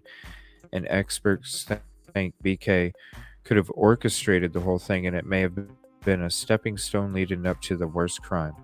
Multiple experts state they believe either Kaylee or Maddie were the target. They state the DNA on the sheath was touch DNA. They said police believe BK intended to leave after going back downstairs to the second floor, but encountered Zaina, who was still awake after ordering DoorDash and was still using TikTok. And experts think both her and Ethan were in the wrong place at the wrong time. He probably didn't see DM as he was focused on leaving because his plan had been botched. That's what I was saying. Go look at why I think BK didn't see DM. It explains it right there. I even give it the visual. They said investigators, not police, are convinced that BK could have been PR based on PR's post, Papa Roger, about the sheath. Sources say that at the time of the traffic stops in Indiana, police had not yet connected BK's Elantra specifically to the crime scene, but he was pulled over by officers doing routine drug interdiction where they were watching driver's behavior, and his erratic or unusual behavior is why he got pulled over, but did not alarm them enough to ticket him. It was after BK returned to PA that forensic genealogy on the sheath DNA led to a list of family members of including BK. 2 days before Christmas, they then used the DNA info to obtain a cell phone search warrant and found all the cell records showing he was near the residence of all the times and records of him owning a car that matched the one seen around the residence at the time of the unalivings.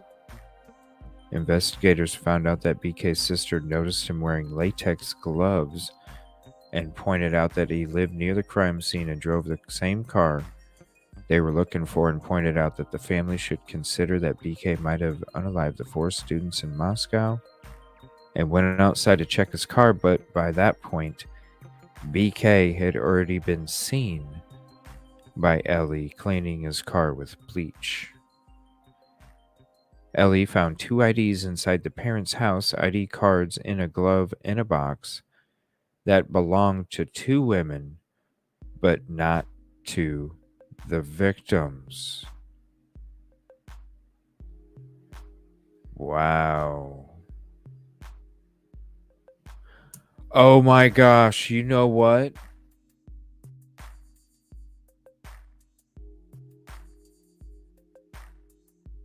No.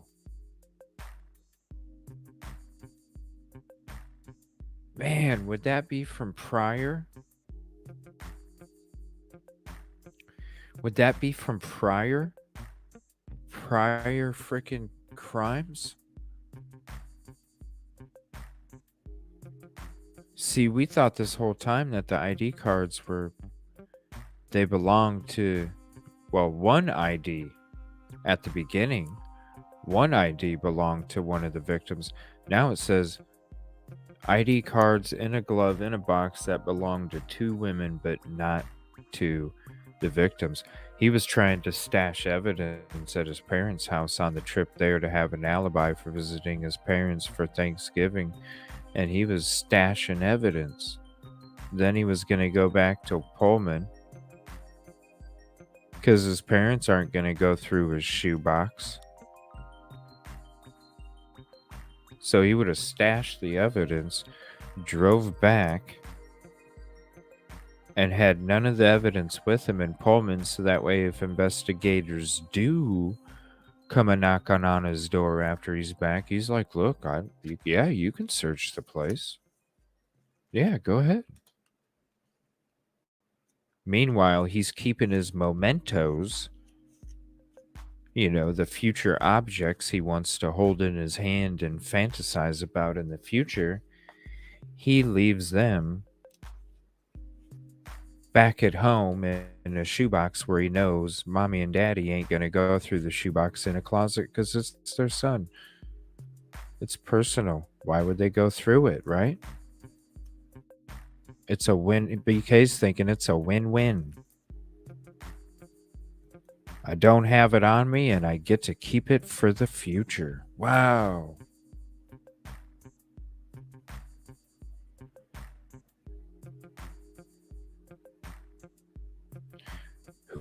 Who was this? Oh, Sweetie Pilo again. I don't know who did it. I don't see a credit, but whoever did. Holy crap.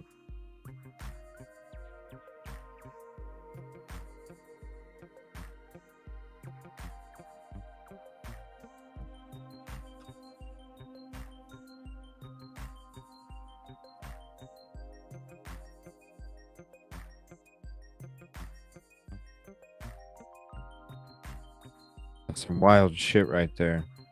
Yeah, definitely follow her on Twitter. There's the first document. Wow, that's some crazy shit. Man, that really makes you think too.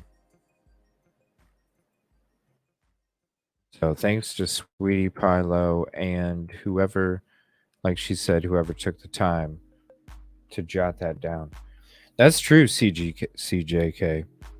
Everything.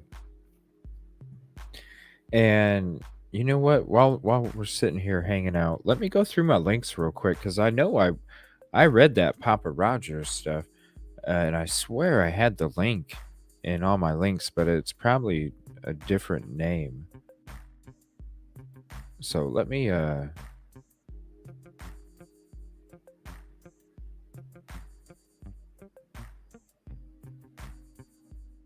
LA issued search warrants for time-sensitive evidence that they needed post-haste paparazzi if it was not time-sensitive. Turned over. Yeah, let me look for this link real quick here. See if I know I had it somewhere. Because I do want to do a read-through of it again. And if I have to, I'll just find it on my old episodes and I'll just watch an old episode when we read it. We did a read-through way back in, I think, January. Let's see, Reddit.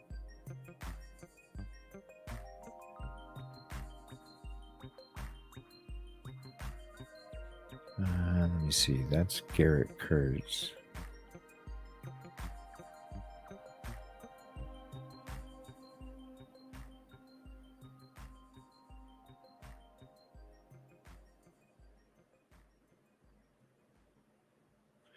Brian Kohberger's crime survey questions, graduate students, TikTok.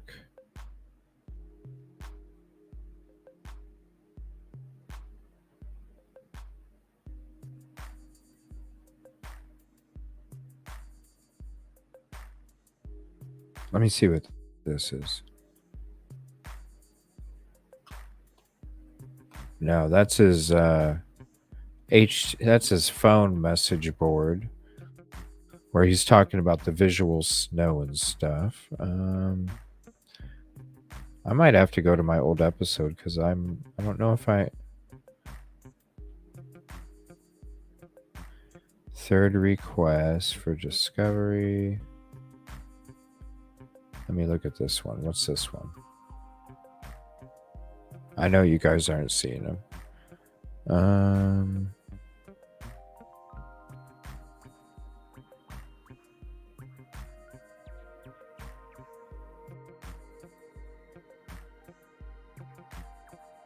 That's not it. Yeah, I might have to look for the old episode. See our reaction from back then, too.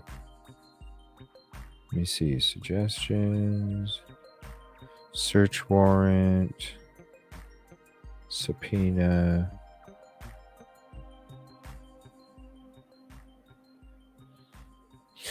Yeah, I'm not seeing it. So I'll have to look for the link. If anybody does have the link for the Papa Roger post, or is that the ones that got removed? It might have been removed. Maybe I'll look for that old episode. I'll just replay it from then. We'll just watch it then. I know some stuff got removed. I can't remember what it was. But if anybody does have the link, just go ahead and email me or message me or whatever.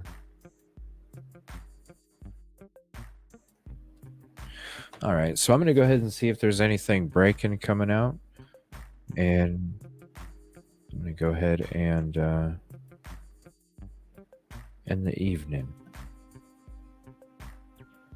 Or morning, I should say. See if anything came out. You know, some crazy ass shit likes to come out at the end of the night. Just let me give it one quick look through real quick. Probably make a highlight about that crazy ass shit we just read. Jeez, crazy.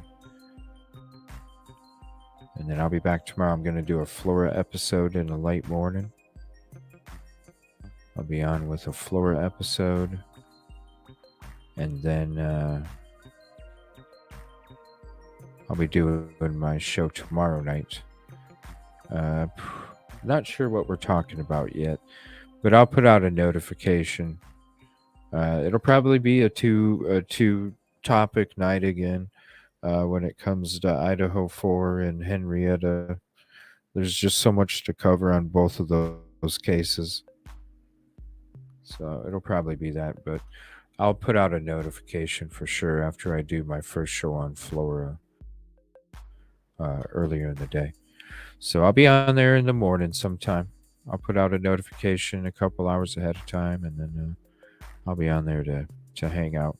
I think what I'm going to do is, just because I don't know too much about it, but I do want to show support and do have put some content out there for the case. I might go back to the episode with Jinx when she joined me and broke this whole case down to me, because she's so knowledgeable about it, and just the stuff that we talked about during that. It was mind blowing. So much information, so many things that are messed up, and you can hear my live reaction when I first checked it out. But at the same time, I'll be screen sharing it during a live, so that way, if there is any new updates or anything, we can go ahead and pause that and show a new update as well. So it'll be kind of like a combo, where we're doing a rewatch, but we're also doing a live update on the fly as well. So I think it might be kind of interesting. So I appreciate you guys. I don't see anything. Nothing else is breaking that's came out. So I'm going to go ahead and end the evening. We appreciate you guys hanging out. I hope you have a peaceful and positive sleep, or morning, whichever, getting up for the day, whatever hour it is for you. Truthful Soul. I know it's probably in the late morning there, early afternoon for you. So I hope you're enjoying your day. Kevin, I hope your night at work goes by smooth. And I'll see you guys tomorrow if you're able to hop in for the Flora stuff. Appreciate you guys. Good night, everybody.